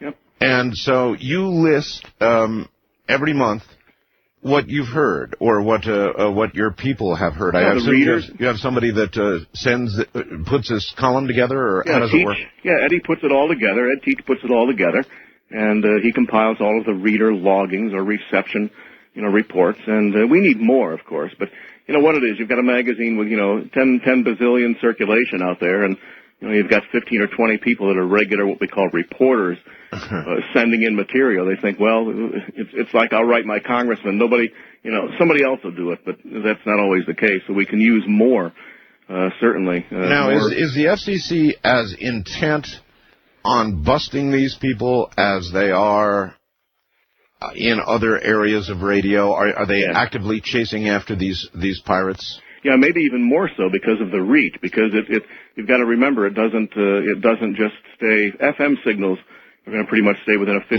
local, regional. Yeah. But you got a shortwave signal. It's not looking good for the U.S. when you've got, Johnny sitting there in the middle of Iowa, blatantly transmitting, I should say, broadcasting, and the world is hearing it. So yeah, there's a very concerted effort to take down these folks and find them, and they have been. Have they? Yeah, and I would think that would be very difficult most times. I mean, it is very. Yeah, you've got to. They're relying on a lot of. If depending on the shortwave frequency, a few blocks, a few miles away, you can be causing interference to another service, maybe a harmonic frequency. So that's, I assume, how they usually get caught, rather than the FCC tracking them down. Or, you have to say they are criminals in the strict sense of the word. Oh, yes. So they'll brag about it. Absolutely. So they'll talk about it. It's like any other crime, if you will. People will talk about what they do, and, loose lips sink subs or ships or whatever, you see. And pirate shortwave stations. And so when Johnny is broadcasting away about God knows what, and the FCC walks in, what do they usually do to Johnny? What is Johnny's fate? Johnny's fate at the moment is he can cease and desist at the moment and stop broadcasting.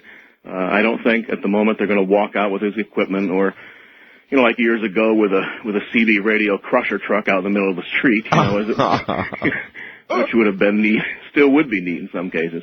But, he's going to get a verbal warning. It's like the cop pulling you over, typically, and then you might get, depending on the seriousness and depending on your attitude, a cease and desist, and you will probably get a letter in the mail explaining your actions.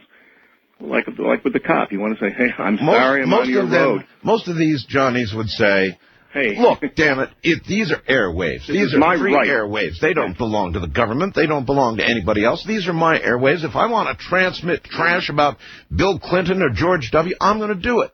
And technically, in the grand scheme of things, that sounds good. It sounds good, but boy, it's like when the door shuts and it's dark. When the guy with the FCC with the badge comes by and says, hey, you've been busted, I would imagine the attitude would change. If it were me, my attitude would say, hey, what do you want me to do? You want my firstborn? Because $10,000 or $30,000 is a lot of money to give up for, I've always said I don't want to be in jail with Willie. What are you in for? Yeah, they can broadcasting. Fine you $10,000 a day or something like that? A day, yes. Yeah. That'll discourage you. Yeah. Well, a lot of hams are getting it too. The racist comments and a lot of the off the wall. Well, okay, let's cover that for a second. There is a new sheriff in town. We talked about him last time, Raleigh Hollingsworth. Actually, I was talking to Riley, and he's going to come on the program, but is he? Good. He declined. We set him up right at the beginning of the year when I came back, but he declined. He said, "You know what? We kind of want to get a lay of the land. We've got a new FCC commissioner coming in." Yeah, right. He wanted to get a foothold. Yeah, that's right. So eventually we'll have him on, but he has been enforcing like crazy in the ham bands. And everywhere I go, I attend 5 or 6 ham fests a year. Dayton's next month. My God, time flies. He's always a guest speaker, and he always draws standing room only. And he's talking. He's saying what we've wanted to hear for years. The amateur bands are basically supposed to be self-policing. That's right. And to the large extent they are. But people will be people, Art, and people know that you're going to have renegades. And you've got to every once in a while slap their behind, bring them in line. So you continue in this day and age of spectrum losses. You don't want to lose any more than you've lost. You want to retain it. And, Spectrum today is going for big bucks. Big bucks, yeah. And there isn't a broadcaster alive, or I say not a broadcaster, but the cell industry would love to take more of our. Well, they would love 2 meters. Wouldn't they love 440. Sure. So, we've got to be good boys and girls. And most people, 99% of the folks I speak with are staunchly behind Riley Hollingsworth. He's a good man. Yeah, he is. He's a hard worker, and he tells it like it is. And he's actually beginning to get things to sound better on the bands. He is. It really is working. The enforcement is working. Right. You don't need to clean up but about 3 or 4 people. Well, years ago, there were, when I was a kid with CB in the 60s, there weren't but about, and a lot in Texas and Florida, there weren't but about 8 or 10, a dozen of these clowns, that you could hear. Well, it's like the IRS, they bust somebody high profile for evading taxes, right, and that scares the bejesus out of everybody else, right? Well, that's a good effect. And it works. Sure, it should be. Now, that's fine, all fine and well, and I'm happy he's doing that with ham radio. But then comes Citizens Band. And, oh boy. Yeah, and I don't know how much enforcement is going on in the CB bands. Do you? Yeah, he's not the man, of course. No, of course not. He's not. But there is a system in place, and there is enforcement, and there is. He may not be the man to do it, but he certainly is influential, and obviously is in contact with his folks, obviously all the time. And he's saying, hey, look, let's stop the incursion into 10 meters. Let's stop the freebanders. Let's stop all of this. They're doing. They're understaffed. They're undermanned. The whole bureaucratic bungle. Believe me, I know. And they're doing their best with limited resources, I think, is the bottom line. And he's doing a fantastic job.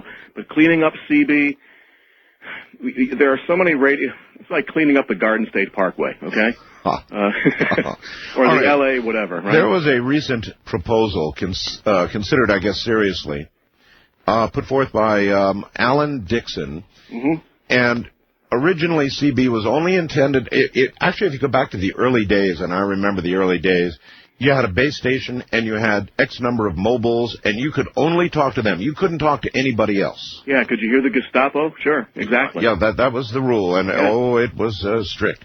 Yeah. And then, slowly, things began to change, and people realized they could talk to each other, kind of like over the neighborhood back fence. Yeah. And that was the beginning of the end of the regulation of CB, really. Yep. At that point.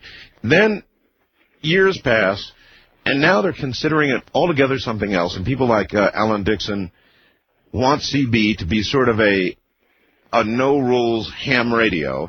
And he had a petition for reconsideration regarding the 155-mile limit. You could talk no further than that. He wanted to throw that away and say CBers ought to be able to talk to anybody they want as far away as they want. And you know what, Art? In basic... He's trying to eliminate a rule. Here's what happened. Uncle Sam put CB, they took it away in 1958. We all know the history. Took it away from amateur operators who, I wasn't around, who were apparently not using it. Again, there we go, not using the spectrum. Well, that's what they said. That's what they said. And again, like I said, I wasn't around. I was a little kid, so I don't know. But nevertheless, it was made into a CB band. The intention was local regional communications. But they put it on a frequency band area that supports long-range skip communications. And then they said, you can't go in the cookie jar. You can't communicate more than 155, 160 miles. Right. Well, people do. They still do. They always will. So what Alan has said, look, let's make, we've got tomes and tomes of laws down there in D.C., right? Let's make it make sense. People are doing it anyway, and it's not one of those, it's not a cop-out. At least I didn't think of it that way. It's not a cop-out saying, look, we recognize people are doing it. It's not really harmful. You're not going to stop them. And we're not talking about the people with linears. We're not talking about freebanders. We're talking about John with 3 watts who, I did it. My mother and I used to talk. We back and forth to Florida, just like you and I are talking now. But now Alan has filed a petition for reconsideration of his RM 9807. Oh, really? Well, yeah, he just filed that. The comment period, by the way, is still open. Yeah, it's still open. I think until a couple of days yet, until 17 April, so another day or so. So he's trying to say, hey, folks, let's eliminate at least the emergency end of things so folks can communicate. Again, it's common sense. If you've got a guy in Kansas hollering on Channel 9 for help and somebody in New Hampshire hears him, in theory and in practice, legally, you can't answer him. I would answer him. I would too. I would. Sure. Anybody with half a brain. But what Alan is clearly trying to do, he's trying to say, hey, look, it's a dumb law. Let's wipe it from the books. Let's recognize that this is, you can't enforce it. Let's fix it and let's make it make sense. Do you think that even if he got his complete wish, and they simply eliminated that rule and said, okay, go play, is that not going to then encourage the people with the linear amplifiers and the freebanders who are now encroaching on 10 meters? And I'd like to crush those little suckers if I could. Yeah, I know. I don't think so. I would too. With the guys with the linears and the encroaching into the 10 meters, I'm again it, as they say. Okay, I don't like it, and particularly now because I'm on 10 meters. There you are. And it's true. It's very troublesome. You don't know who you're communicating with, and they're all over, and they do splash. The equipment's not good. But will it stop them? No. Will it encourage more? Yeah, but doesn't that send the message that no, I don't think if there's enough of you and you're unenforceable enough, we'll just throw up our hands and say, okay, all the rules are gone? Not really. I don't believe it. I believe he's more into the 3-watt guy. He's not. The guys that are doing the linears, they're going to do it anyway. It's not the guy going 65 in the 60. It's the guy going 95 that you and I want to stop, and that can be stopped and will be stopped, frankly. But somebody that's doing 3 watts and talking to Sweden, not coming over the neighbor's telephone, probably no more than I am on my ham station, should be allowed to. Let's just, in other words, like they say, lighten up and let them do. Let what's been happening since 1958 happen legally and remove a ridiculous law from the books. I don't think it's going to encourage the linear operators. But that's a personal opinion. What about another idea, and that is of course, the CB band was a mistake to be where it is in the first place. Sure it was. Why not create a new CB band up in VHF or UHF someplace or another? But then just declare CB given back to the hams. Could you imagine that? So that would be like taking, your Z100 in New York, that FM frequency, and giving it to someone. There are how many millions and millions of sets out there? That would be like throwing in the towel. I mean, talk about chaos. But, for example, I have, and much to the chagrin of a recent group that I met with, I have in my RV, I have a ham rig and I have a CB rig. To me, on the road, especially when you're a large profile vehicle, CB is really, really important. Sure is. To find out what's up ahead, to find out what hazards are around. It's good for that stuff. You can't use a cell phone to find out where the cop is, can you? Well, I wasn't going to mention the cop. But but you don't want to get a ticket, right? That's what radar detectors are for. And I got that too. You too, right? That's yeah. That's a whole other topic. Yep. Hold on. We'll be right back. It's the bottom of the hour. Harold Ort, who's editor of Popular Communications Magazine, is here. I'm Art Bell, and this is Coast to Coast AM. You're listening to Art Bell, Somewhere in Time. Tonight featuring a replay of Coast to Coast AM from April 16th, 2001. You're listening to Art Bell, Somewhere in Time. Tonight, featuring a replay of Coast to Coast AM from April 16th, 2001. Good morning, everybody. Harold Orts, Popular Communications editor, is with us, and we're talking about exactly that, radio and communications. And we will continue with that process in a moment. Stay right where you are. We're going to do one more segment with Harold Ort, and then we are going to do open lines. So stand by for that. Have you ever wondered about listening to space? Well, guess what? You can't you, Harold? Oh, yes, you can. Matter of fact, maybe you give folks a frequency tip. The frequency tip of the day, even if you have a scanner, International Space Station, have the hams up there. Oh, yes. A downlink frequency. If you want to hear some of the hams up there, 145.8. Now, if you are a ham, you can uplink at 144.49 in the U.S.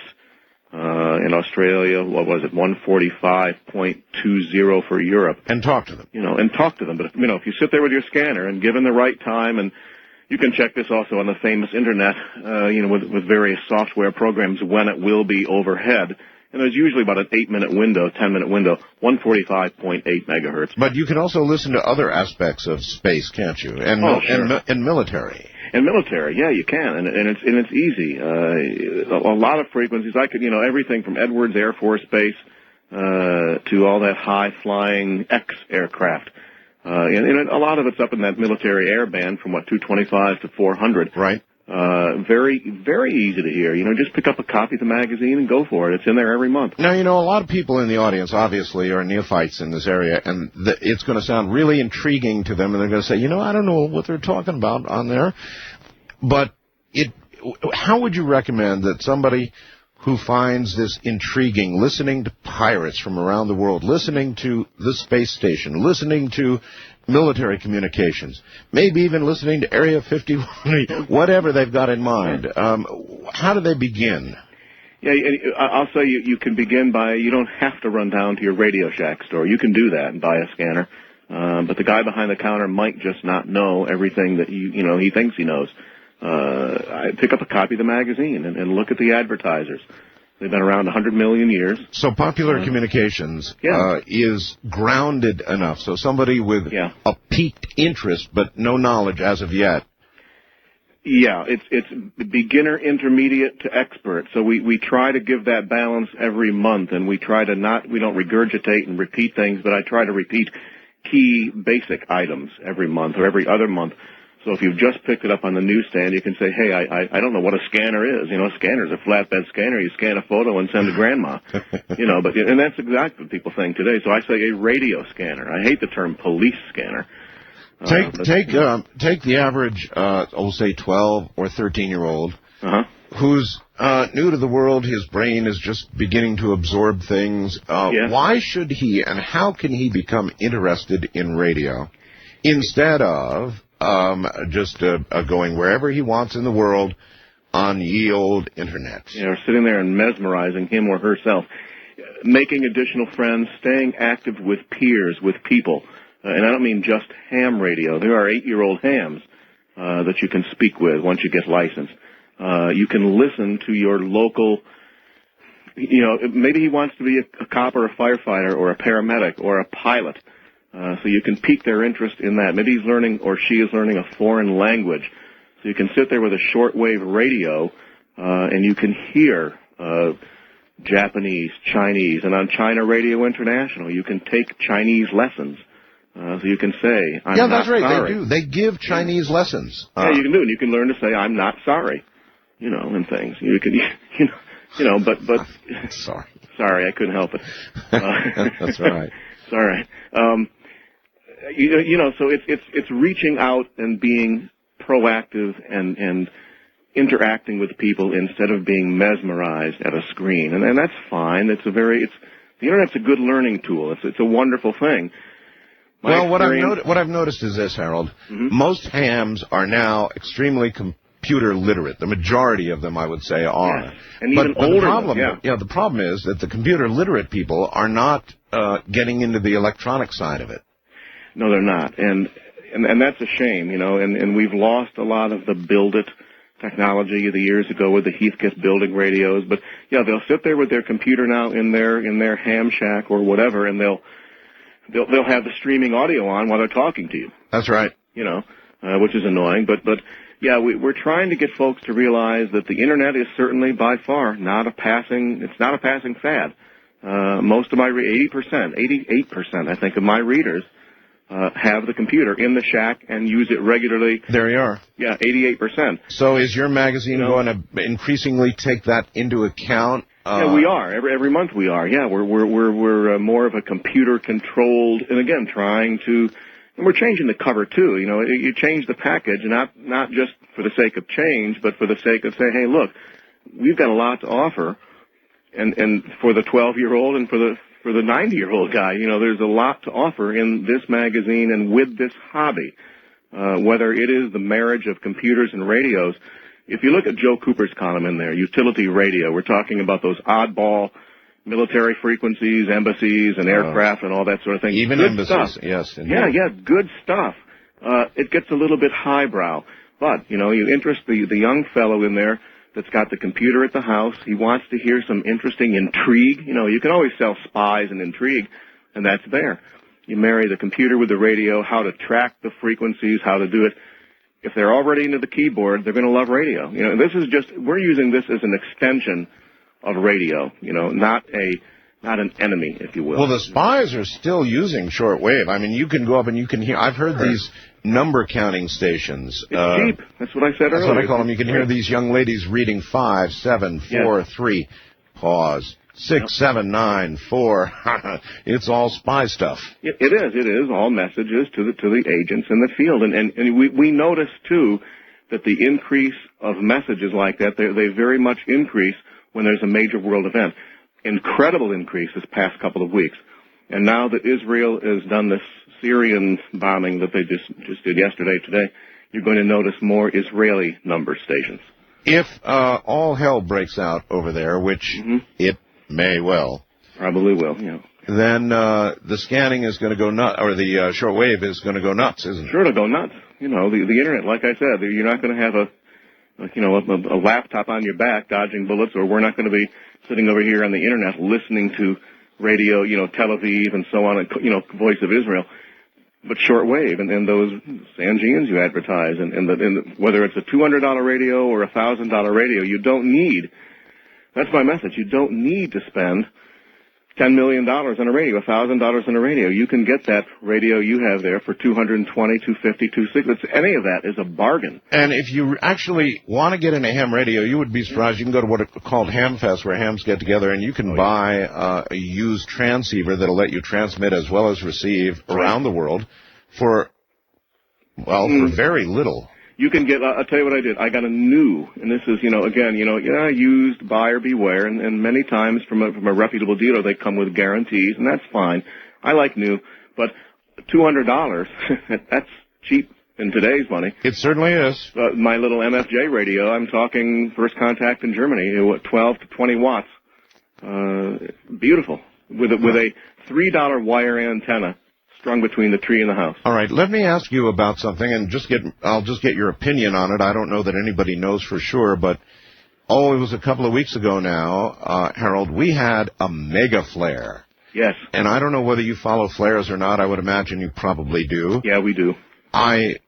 In my lifetime, maybe way back, we had some mega flares, but they are very infrequent. And then Sunday, as in yesterday, depending on the time zone, we had another mega flare. Fortunately, not fired at Earth. However, Harold, if one of these had been directed at Earth, a likelihood eventually, it could have virtually destroyed our satellites. Yes, satellites. You'd have even, believe it or not, even high-flying planes. You get a lot more radiation. They say it's not dangerous, but what are they going to say it is? If you look at the, I think it's the NOAA or NASA site that rates these things, they say that during an extreme flare of the kinds we've been having here lately, if you were on an airliner going cross-country, you would get the equivalent of 100 chest X-rays. Yeah, I heard that. Yeah, I heard more, but 100 that's a conservative. They had a flare the other day, an X-14. That's right. And this is. They call it, I'm looking at the NOAA release here, Superpower Regions of Solar Cycle 23. This came out of a major sunspot group. Sunspots, for listeners that, without making it technical, sunspots are good for long-distance shortwave radio communication, whether it's ham or broadcasters. But you get a flare, poof, wipes everything out. That's right. It's good on VHF, so, the local ham operator on 2 meters and other VHF frequencies, he's going to have a ball. But nevertheless, a solar flare can wipe out. A few years ago, was it Canada? Actually, it took down the power grid. Yeah, it took down the power grid. That's right. Canada. And this flare we had was quite a bit larger. That was an X9 flare that took down the power grid in Canada. Right, and this was a 14, although now they say with this one, Art, it was going just the other day around the backside of the sun. Well, you have the western rim, but I'll tell you, the one before it, 2 weeks ago, that was an X22. Whoa. I called the observer at Big Bear Solar Observatory, and he said, we registered this at an X20, but that's where we saturated. Our gear to measure it saturated at an X20. Wow, that's unbelievable. This solar cycle has been very, very active. I want to ask you about that. I mean, the sun flipped polarities a month or so ago. Yes, which is an indicator that it's probably near the end of the cycle. And yet, all of a sudden, the moment it flipped polarities, it went berserk.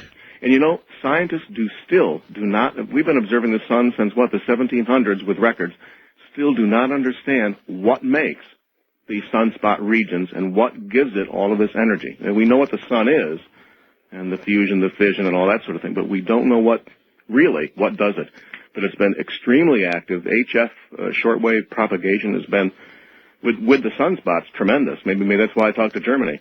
But on the downside, those flares, the other day, 20 meters, it was dead. Like somebody throws a switch and turns it off, right? Yeah, like the lights were off. Really? Yeah, exactly. Absolutely amazing what's going on. So do you think the scientists may have missed?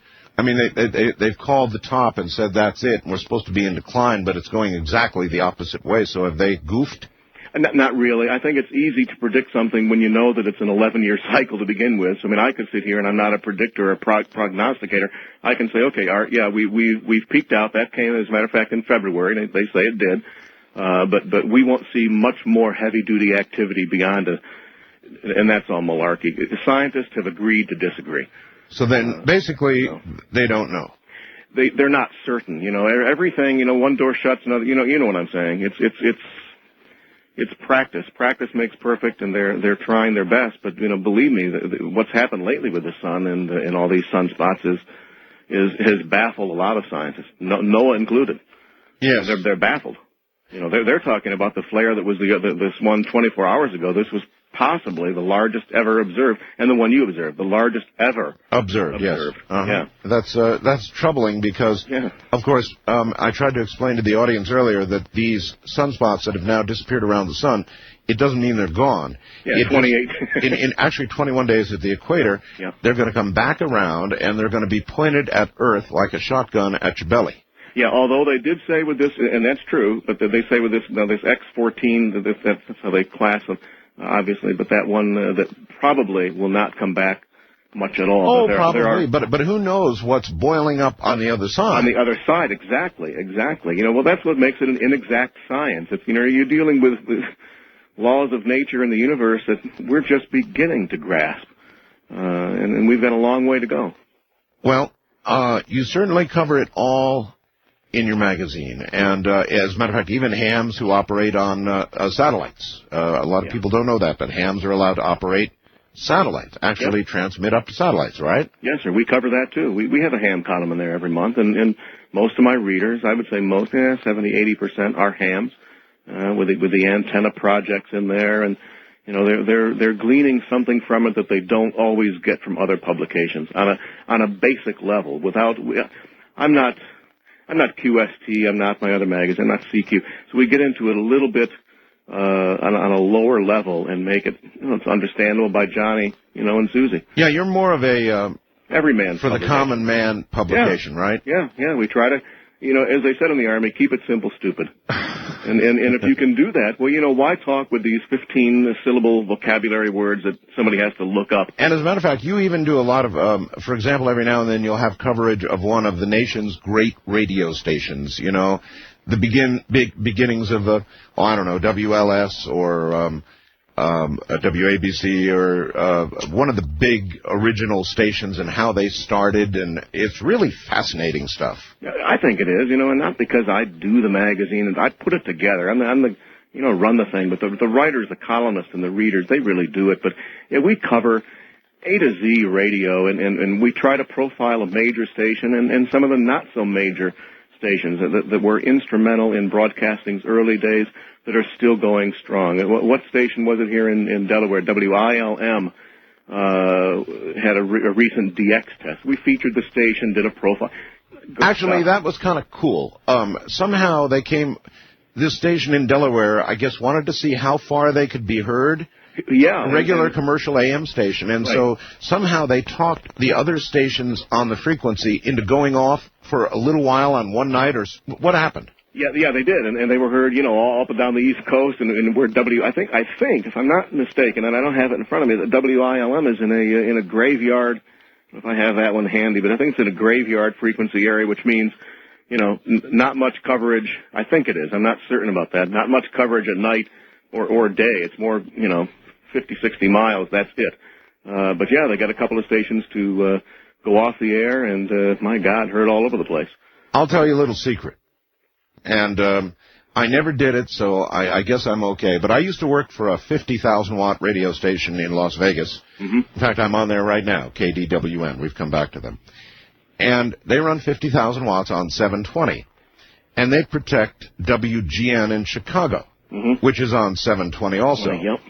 And in order to do that, at night, when the sun goes down, they go directional, which means they go north and south and for the most part, west. Well, I used to do the all-night show there, Harold, and you will never know how close I came. You know, I used to take calls from, 13 western states, because it covered a lot of territory. And I went over there to that button, I don't know how many times, and my finger was hovering over that button to turn off the directional aspect of the station and see where I could get calls from. And like my finger hovered over that button, Harold. I wanted to do it. I almost did it. The ultimate DX, right? The ultimate 50 kilowatts. Yeah, the ultimate jail sentence and license loss and fired from job and you name it. But I came that close, Harold. And we wouldn't be able to get a job tuning a radio, let alone working on it. You couldn't install a radio in a car for GM. No. I know. I've known folks that did that at a small daytimer. It was $250 at night, a kilowatt day. Graveyard, and they would forget for an hour or two after sunset, and they'd conveniently forget to. And you get a call from 500 miles away. I got to lower that. I know, but imagine doing that with 50 kW. You bet. Man. Well, listen, Harold, tell everybody how they can get your magazine. Of course, on the internet, we have on my website, we have a link right now, so they could get it that way. Otherwise, if they want to get Popular Communications and start to get informed. The easy way, how do they do it? Yeah, the easy way is to tomorrow morning call, or this morning, a few hours from now, you can call my 800 number, 800-853-9797. 1 year is $28.95. Well, that's not bad. Which isn't too bad. The newsstand price is more, and certainly we appreciate it if folks are picking it up off the newsstand. But clearly subscribing, you save a lot. Or you can call, if the 800 number is busy, you can call, they're on Long Island, area 516-681-2922. And tell them you listen to the Art Bell program, and they'll say hi to you and and maybe send you an extra issue or something. Tell them that you heard me on the Art Bell program. Well, radio is my passion, as you know, as it is yours. And I can't do this kind of thing too frequently because it's not as mainstream as you would think. And I know that. But every now and then, to hell with it. If I've got this big forum, then I can do it and update on everybody on what's going on in radio. All right, so we can do that. Listen, folks. It's worth getting Popular Communications. It's in my sacred rack. It should be in yours. I mean, you'll just be informed on a wealth of things all about radio and now even the internet. So you're really doing some kind of job there, my friend. Hey, thank you, Art. And listen, have a good year. Take care of yourself. Good spring. Harold, take care. Thanks. That's Harold Ort, the editor of Popular Communications, which really is in my sacred rack, folks. He's a good guy. And I suggest you do some reading. You'll love it. You'll love that magazine. If you even are inclined slightly toward radio, I'd say this is probably the way to begin. All right. Open lines directly ahead from the high desert. I'm Art Bell, and this is Coast to Coast AM. You're listening to Art Bell Somewhere in Time on Premier Radio Networks. Tonight's an encore presentation of Coast to Coast AM from April 16th, 2001. You're listening to Art Bell Somewhere in Time. Tonight featuring a replay of Coast to Coast AM from April 16th, 2001. That's exactly what it is. Good morning, everybody. Another thing that I'm working hard on right now that I could use help with if there's some kind of expert out there on this phenomena. I'm getting, maybe 1,000 emails so far from people who remember history a very different way. And what I'm talking about now, of course, is time manipulation. I'm really getting an awful lot of emails on this now, just like the shadow people. The contention is simple, and that is that if there is eventually going to be time manipulation, if man lives that long, there will be time manipulation.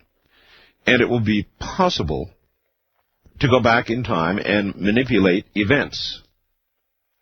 If that were to be possible, if you take that beginning assumption as your working hypothesis, then you might imagine that events, in fact, have been altered. That people have traveled back, perhaps from our far distant future to either our present or past, and have altered events.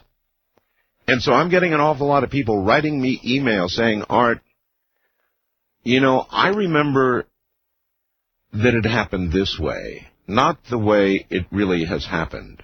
And so if events have been altered, is it not possible that a lot of you would have vague memories of an entirely different outcome? Of somebody, for example, who died, but today you find out they're alive, or the opposite. Would you have vague memories of a timeline that might have been, or was, but was changed? We're working on it.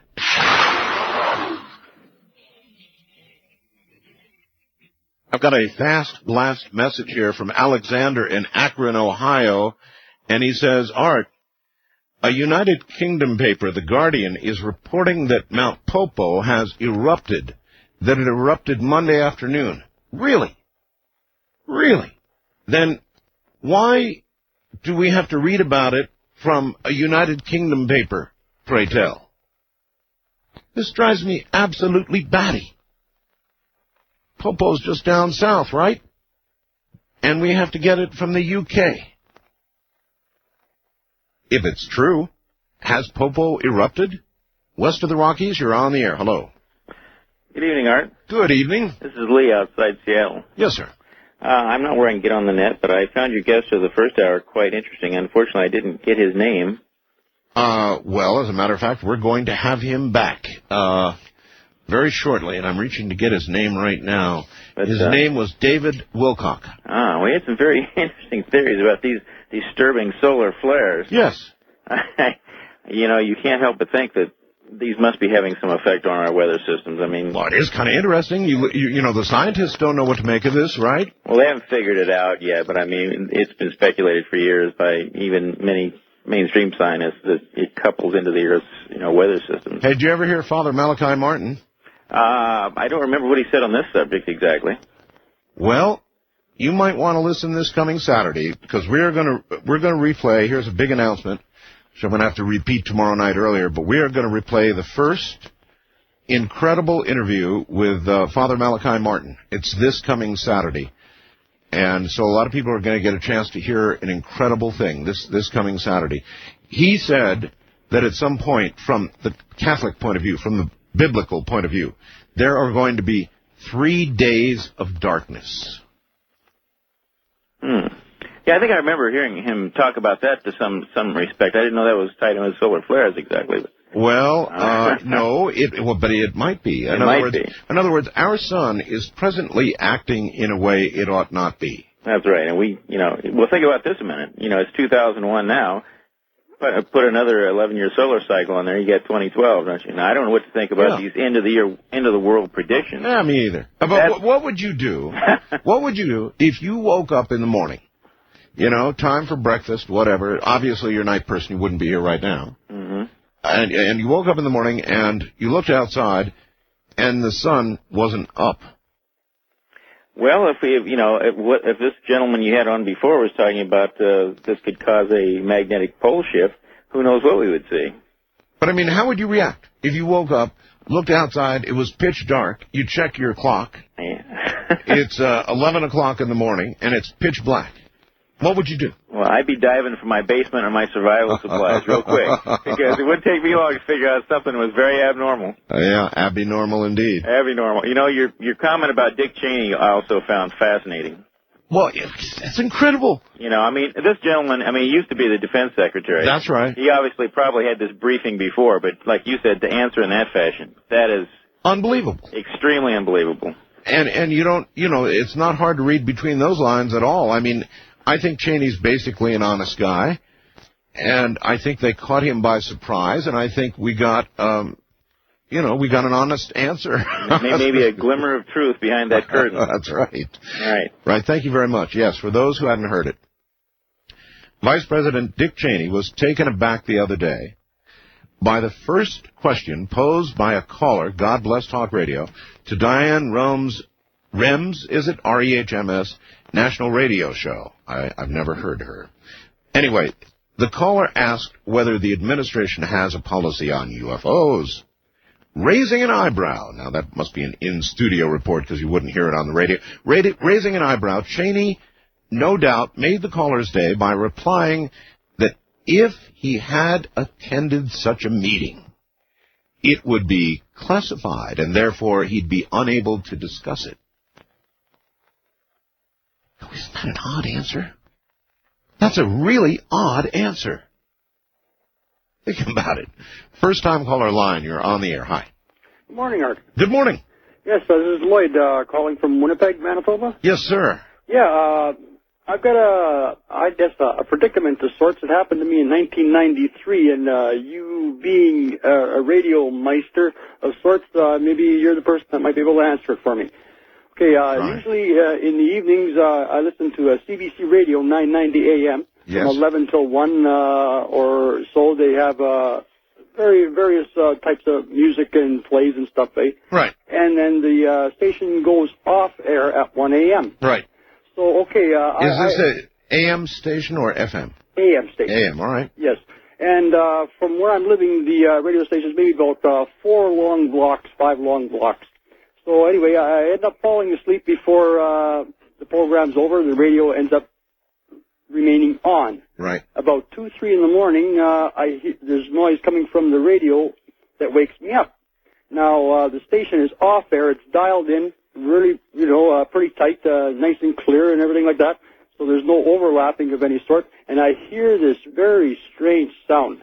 It's sort of like it sounded to me as if it was in a huge building of sorts, a lot of like hissing and pipe type sounds, and all of a sudden there's this voice, a very deep and guttural type of sound, almost a little deeper than what your announcer is when he gives you the numbers, to call. Anything deeper than my announcer is biblical. Okay, well then this may be, I don't know, it scared me, but it definitely got my attention. Anyway, what did the voice say? Okay, all I remember hearing is Arad or something like this, and all of a sudden there's this very, how would you say, flourish of organ music of sorts, okay? Yeah? And then, I was bolt upright and I smoked about 2 cigarettes in 15 minutes trying to sort this thing out. So anyway, nothing further happened to it or whatever, and about 7, 8 months later, I'm sitting watching television, and there's this program, Sightings, that came on the air. Right. Around that time, eh? Yes. And there's this, the commentator on the show was talking about crop circles. Yes. So they found this one crop circle, I forget exactly where it was, but anyhow, they got this astrophysicist, I believe it was, who did some mathematical computations. Yes. And he broke the computation down into musical notes. Oh, yes. And when that man played back this formula or whatever into these notes, my jaw hit the floor. It was so much like what I heard come out of that radio. Out of that radio. Well, whoa. All right, here's what you can do for us. Okay. All right? You can begin to have an audio recorder running when your local CBC goes off the air and try and get a recording of it for us. Okay. Well, because we'll identify it for you, I guarantee you. Yes. Well, the thing is that the station now is 24 hours. Oh. But well, every now and then they go down for maintenance, so...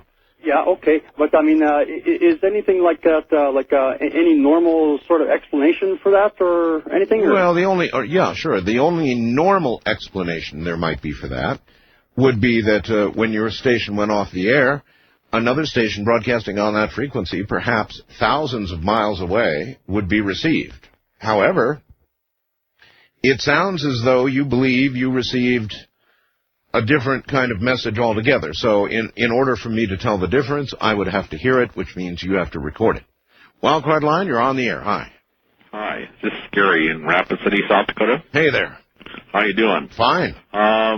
Used to receive you on analog C-band satellite on Galaxy 5.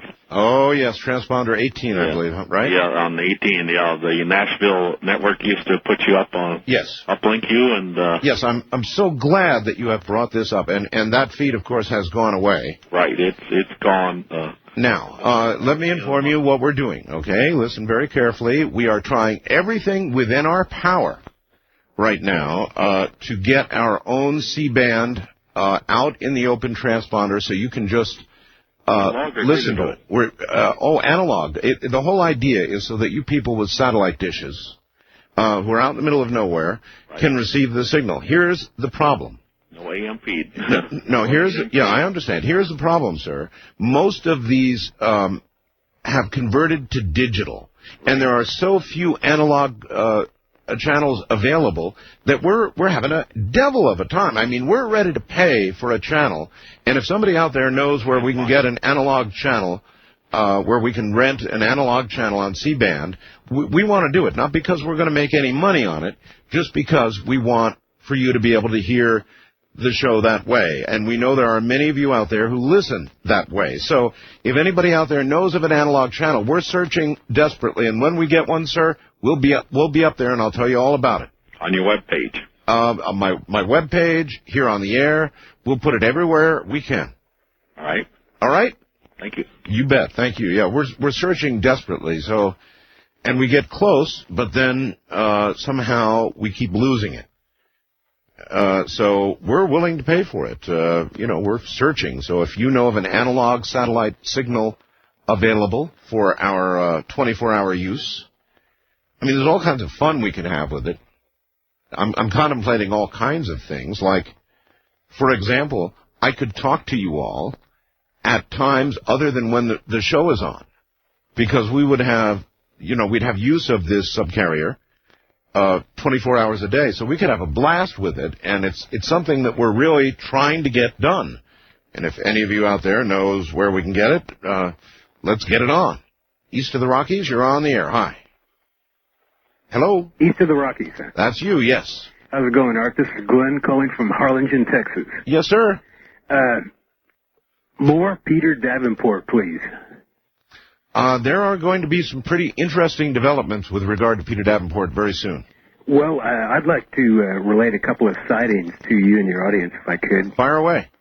The first one was really incredible. The year was 1977.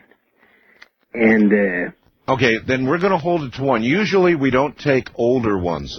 So if you've got one, just give me one.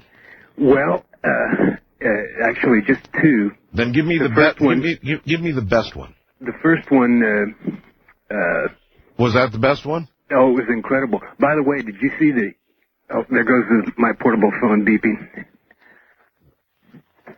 Let me get to the regular one. Oh no!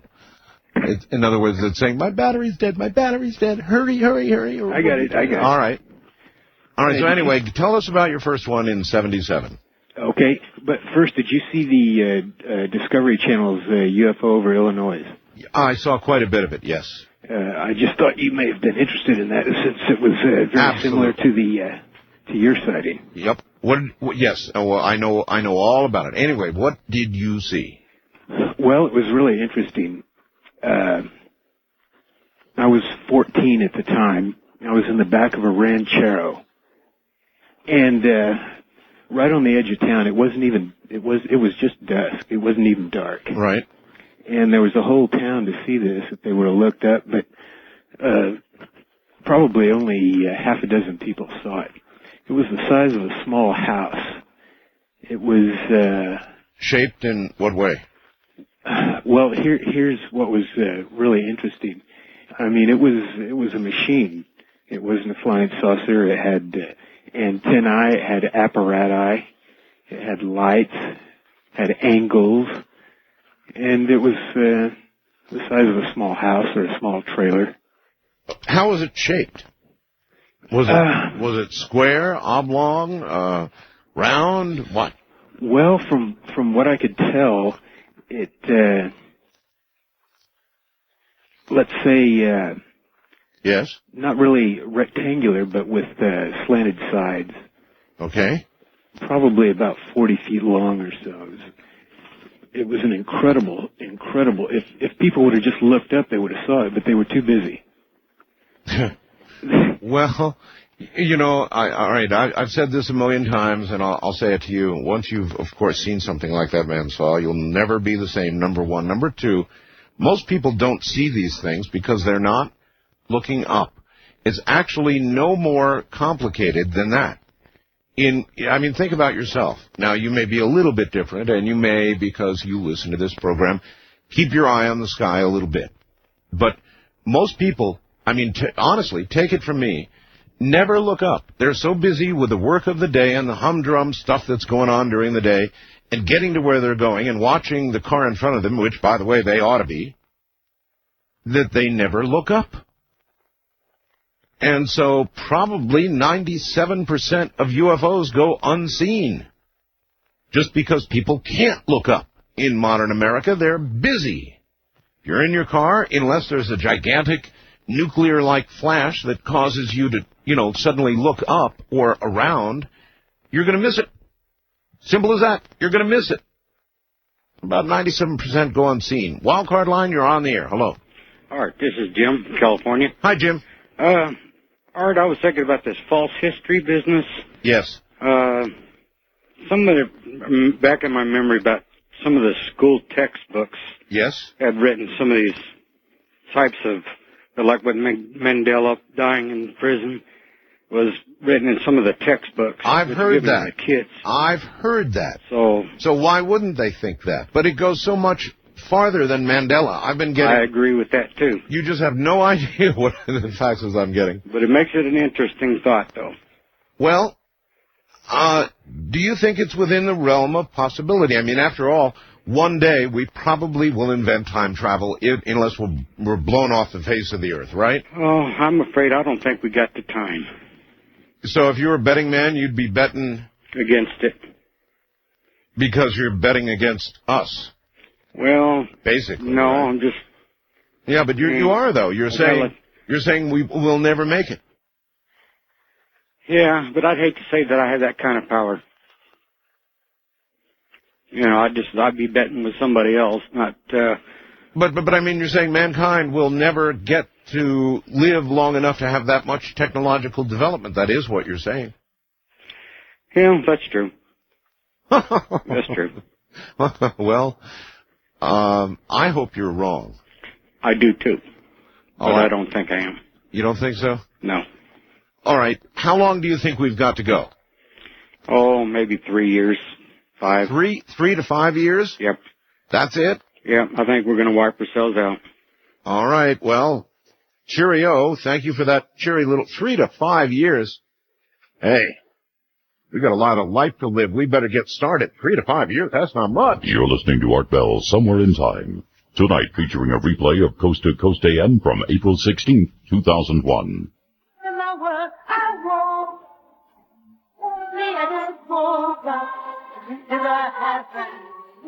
Who's time that you love to be hot?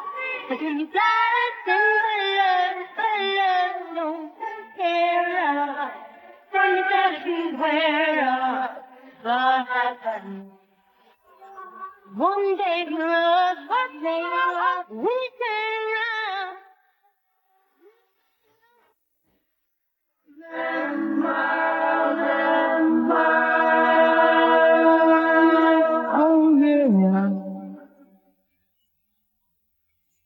If you think that I don't know about the little tricks you play and never see you when deliberately you put things in the right way, well, here's a poke at you. You're gonna choke on it too. You're gonna lose that smile because all the while I could see for miles and miles. I could see for miles and miles. I could see for miles and miles and miles and miles.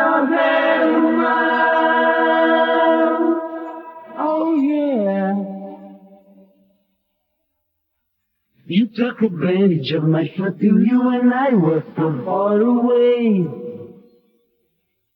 I saw you holding lots of other... You're listening to Art Bell, Somewhere in Time on Premier Radio Networks. Tonight's an encore presentation of Coast to Coast AM from April 16th, 2001. Well, all hell is breaking out in the Middle East right now. Israel launched air, land, and sea strikes along almost the entire length of the Gaza Strip on Monday night, targeting Palestinian security posts in the fiercest, most widespread raids of 7 months of violence. It's nearly an all-out fight right now between the Israelis and the Palestinian Authority. So whether this is going to stop here or whether other nations are going to begin to get involved, and we're looking at the possibility of another Mideast war, I think, is at this moment in some question. You might want to check on CNN, which is in continuous coverage right now. Hate to blow away any listeners, but it's getting real serious out there. That's always a place you want to keep your eye on, Middle East.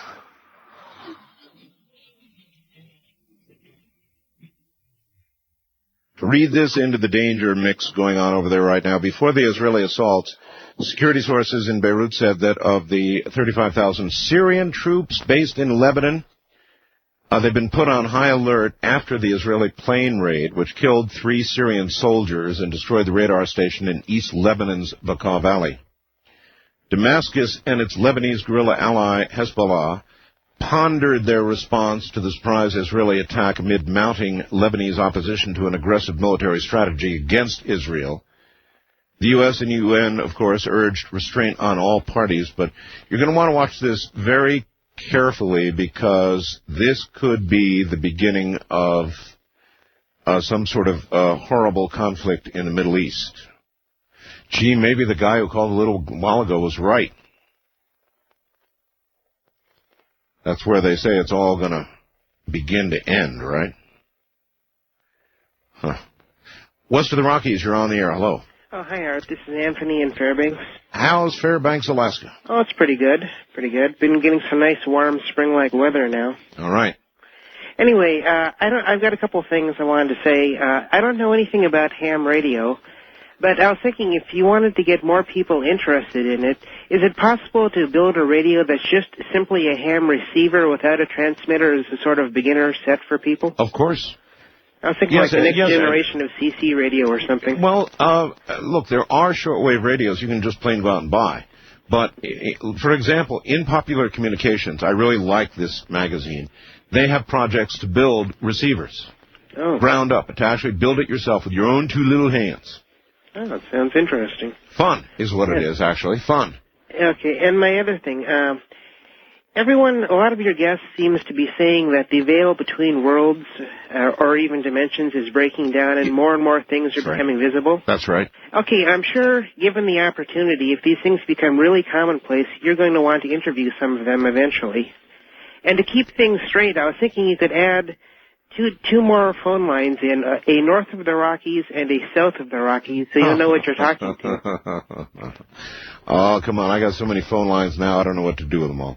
Okay. All right, I appreciate your call. But, yes, I would love to interview some of these, any of these things that have come through the veil. Now, that would make a show one night, wouldn't it? We could call it the Veil Show. Yes, sir, that's it. We'll call it the Veil Show. And we'll have a veil line. Anything that's come through the veil would be able to call a certain number. I like it. All right. First-time caller line, you're on the air. Hello. Hey, Art. How you doing? I'm doing okay. Well, good. This is Don from Hillsboro, Oregon. Yes, sir. And I've tried to get through, especially on your Ghost to Ghost, because it happens to be our favorite spot on your show. I'm not sure if what I have to say really qualifies as a ghost story per se. It's more like a Twilight Zone episode. When I was a kid, my brother and I and my parents, we would always go out for the Sunday drive. You know, my dad had bought a brand new 65 Buick Special convertible. Sure. And so we'd go out on the backcountry roads in Jersey and we just drive around. So we went on this one trip Sunday and we were driving south toward the piney woods in southern Jersey. And my dad was just driving along, and he came to this fork, and he took the right-hand fork. And as he was driving along, every vehicle we passed kept getting older and older and older. Oh, you're kidding. Oh, no. And I remember that my dad said that if the next thing we pass is a horse and buggy, I'm turning this damn car, around. You bet. And that's what happened. Oh, you're The kidding. next thing we passed was a horse and buggy. We flipped that car around, and we headed back the direction we came. We never went down that road again. You lie. Nah. You're not lying? You're telling the truth? Telling the truth. I'll tell you, that story is so good it would qualify for truth or trash at the end, and then you'd have to say it was true. It is definitely And true. you actually passed older and older cars until finally, on this right-hand fork, you passed a... horse and buggy. Horse and buggy. Yeah, but like something you might see in Quaker country. That is too cool. It was very bizarre. Again, remember, this is coming out of the remembrance of a 10-year-old. Yes. But I remember it distinctly because of what he said. And anyway. Boy, that's absolutely an excellent story, sir. I appreciate it. Thank you. Well, I appreciate it. You have a good day. Yeah, take care. That's cool. What would you do if you were going down the road, a deserted road, a right-hand turn that you hadn't meant to take, and as you passed other automobiles, things and scenery began to change a little bit? The cars began to get older and older. I'm sure you would notice the occupants would be staring back at you because they would have never seen a car like you were driving, right? Older and older, and finally you pass somebody in a horse and buggy. What would you have done? Wildcard line, you're on the air. Hello. Hello? Hello. I owe you a phone call. I called you in February 1996, and I gave you what I called a possible psychic prediction that Bush would become president of the United States. Oh, so you don't owe me a call. You're calling to collect on a prediction. Well, I said I'd call you in September of 96, but since Bush didn't make it then, I felt so embarrassed and never called you again, but I've decided to... Well, we all know that the hardest thing about predictions are timelines, not whether they're right or wrong, just timelines. You're absolutely right. That's been my experience. I have two predictions I would like to make tonight. All right. With your record now behind you, go right ahead. Okay.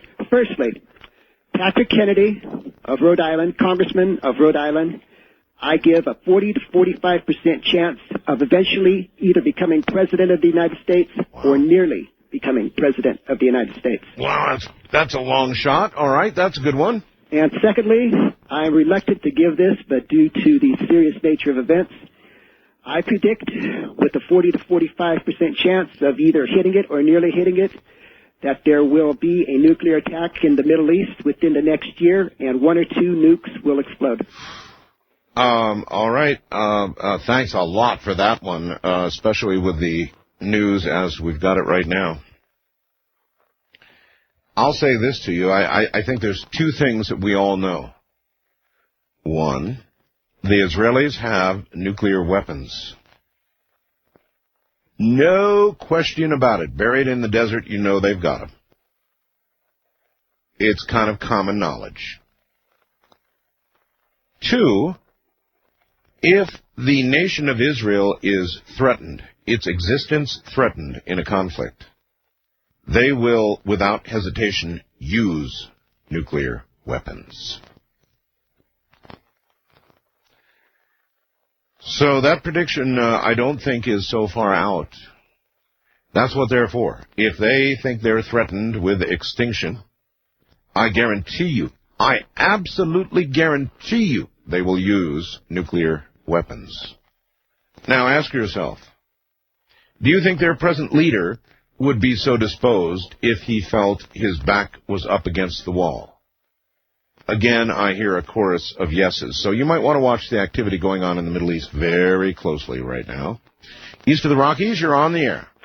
Yeah, my name is Brad. Hello, Brad. Yeah, how are you? I'm from Minneapolis. Yes, sir. And 1500 KSTP. The monster. Yeah. Just wondering here, did you see the program on, did we really go to the moon? Did you ever see that? I certainly did. Isn't that something that they would put something like that on TV? Well, you know, when I saw it, the comment I made on the air, I came on the air that night and I said, you know something? I always laughed at people who said we never went to the moon. But that program wiped the smile off my face. It did mine, too. However, However, I still think we went to the moon. I think that they put together some really interesting evidence, and especially about the crosshairs. There's no question that they altered photographs, maybe for just PR reasons, but the fact is they altered them when they claimed they didn't, and there was some irrefutable proof in there of some misdoings. Right. That's what I thought about that program. But I still think we went to the moon. What about the flag, though, that was breezing in the background there? Well, I mean, they had stuff in that flag so that it would be held out straight, right? Right. I suppose, and so. And I guess they all said that maybe it was photographed or something at Area 51. Yeah, I know. That's near me. And you know what? Where I live, it does look like the moon. It does look like that moon. It absolutely. I've been wanting to do this for the longest time. I could go out to certain areas in the desert here, sir, and I could put on a spacesuit and have somebody with a video camera, and you wouldn't be able to tell the difference between if I could hop properly, and then they could adjust it, with slow-mo. Right. It would look like I was on the moon. Right. That's what the country where I live looks like, some of it. Oh, boy. But I still think we went to the moon. Very kind of interesting. But there was a Russian on there. He said that they wouldn't go to the moon because they'd probably burn up in the atmosphere there. Yeah, I know. I know. There's a lot of there's just too much there. There's a lot of evidence, and then you think, well, geez, we must have went to the moon, or Well, I think so. Thank you very much for the call. I saw the program. It did wipe the smile off my face, but then I reviewed each item. The only item I think that they conclusively made was the crosshair thing. The rest of it, I think, can be explained. West of the Rockies, you're on the air. Hi.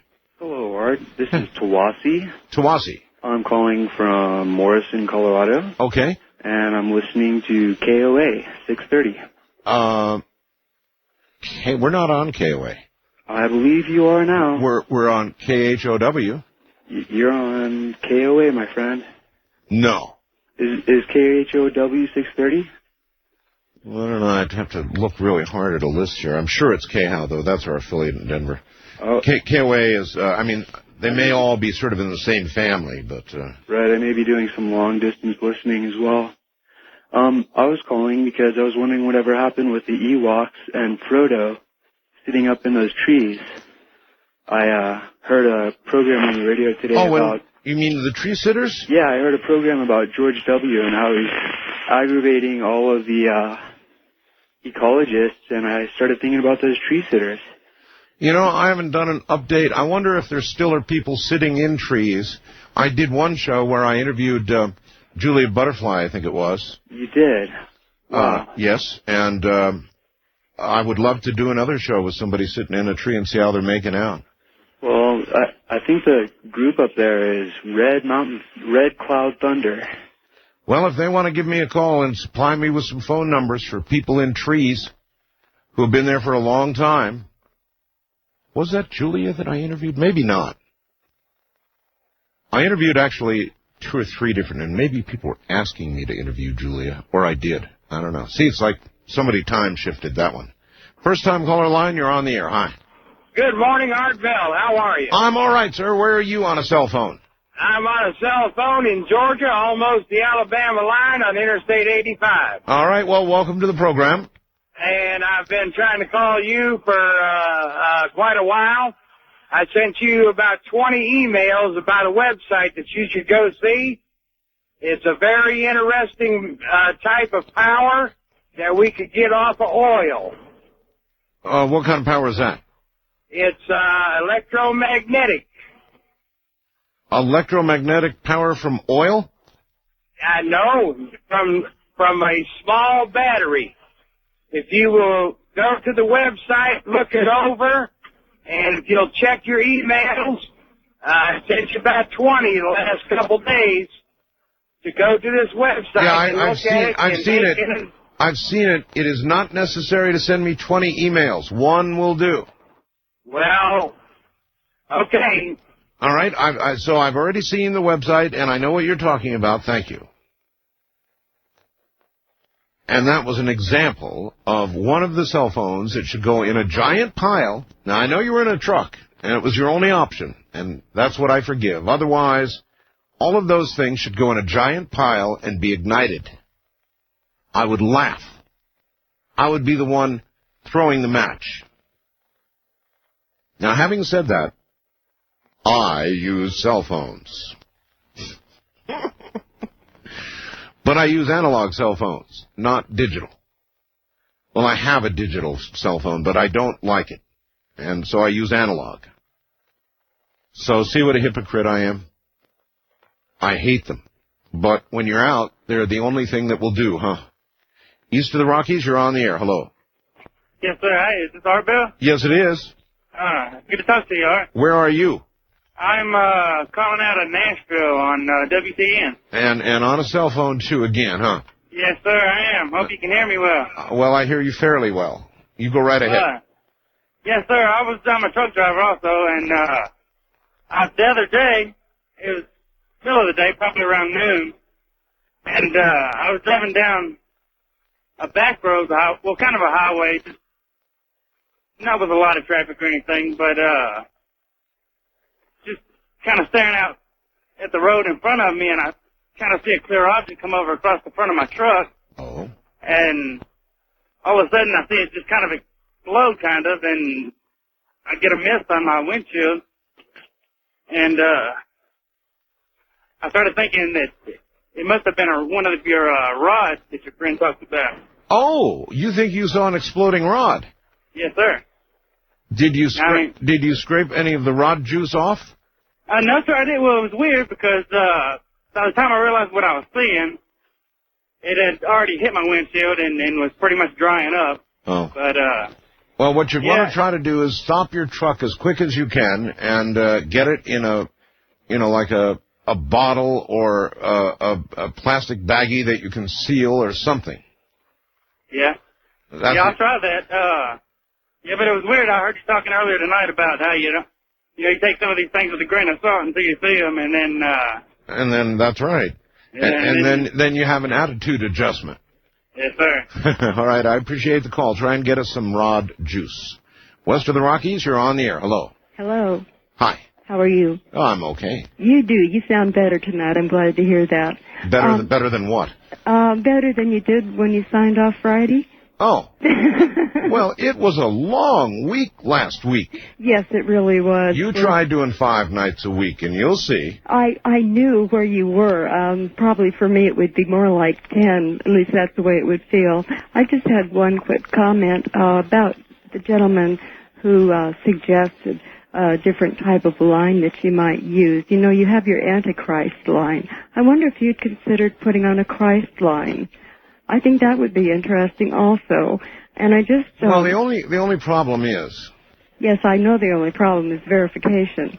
Well, no, that's all right. I'll let people on. There's only supposed to be one Christ, not a bunch of little Christs, right? There's a bunch of little Antichrists and one for Christ. That's my point. There's a bunch of Antichrists, but there's only one Christ.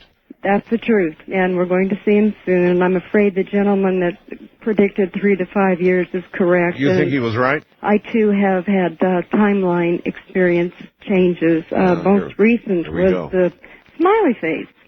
I remember that gentleman's announcement of being dead, 2 or 3 years ago, and I remember it distinctly because I remember thinking, I wonder how much money that gentleman made out of something that brought so much joy and yet so much agitation to so many people.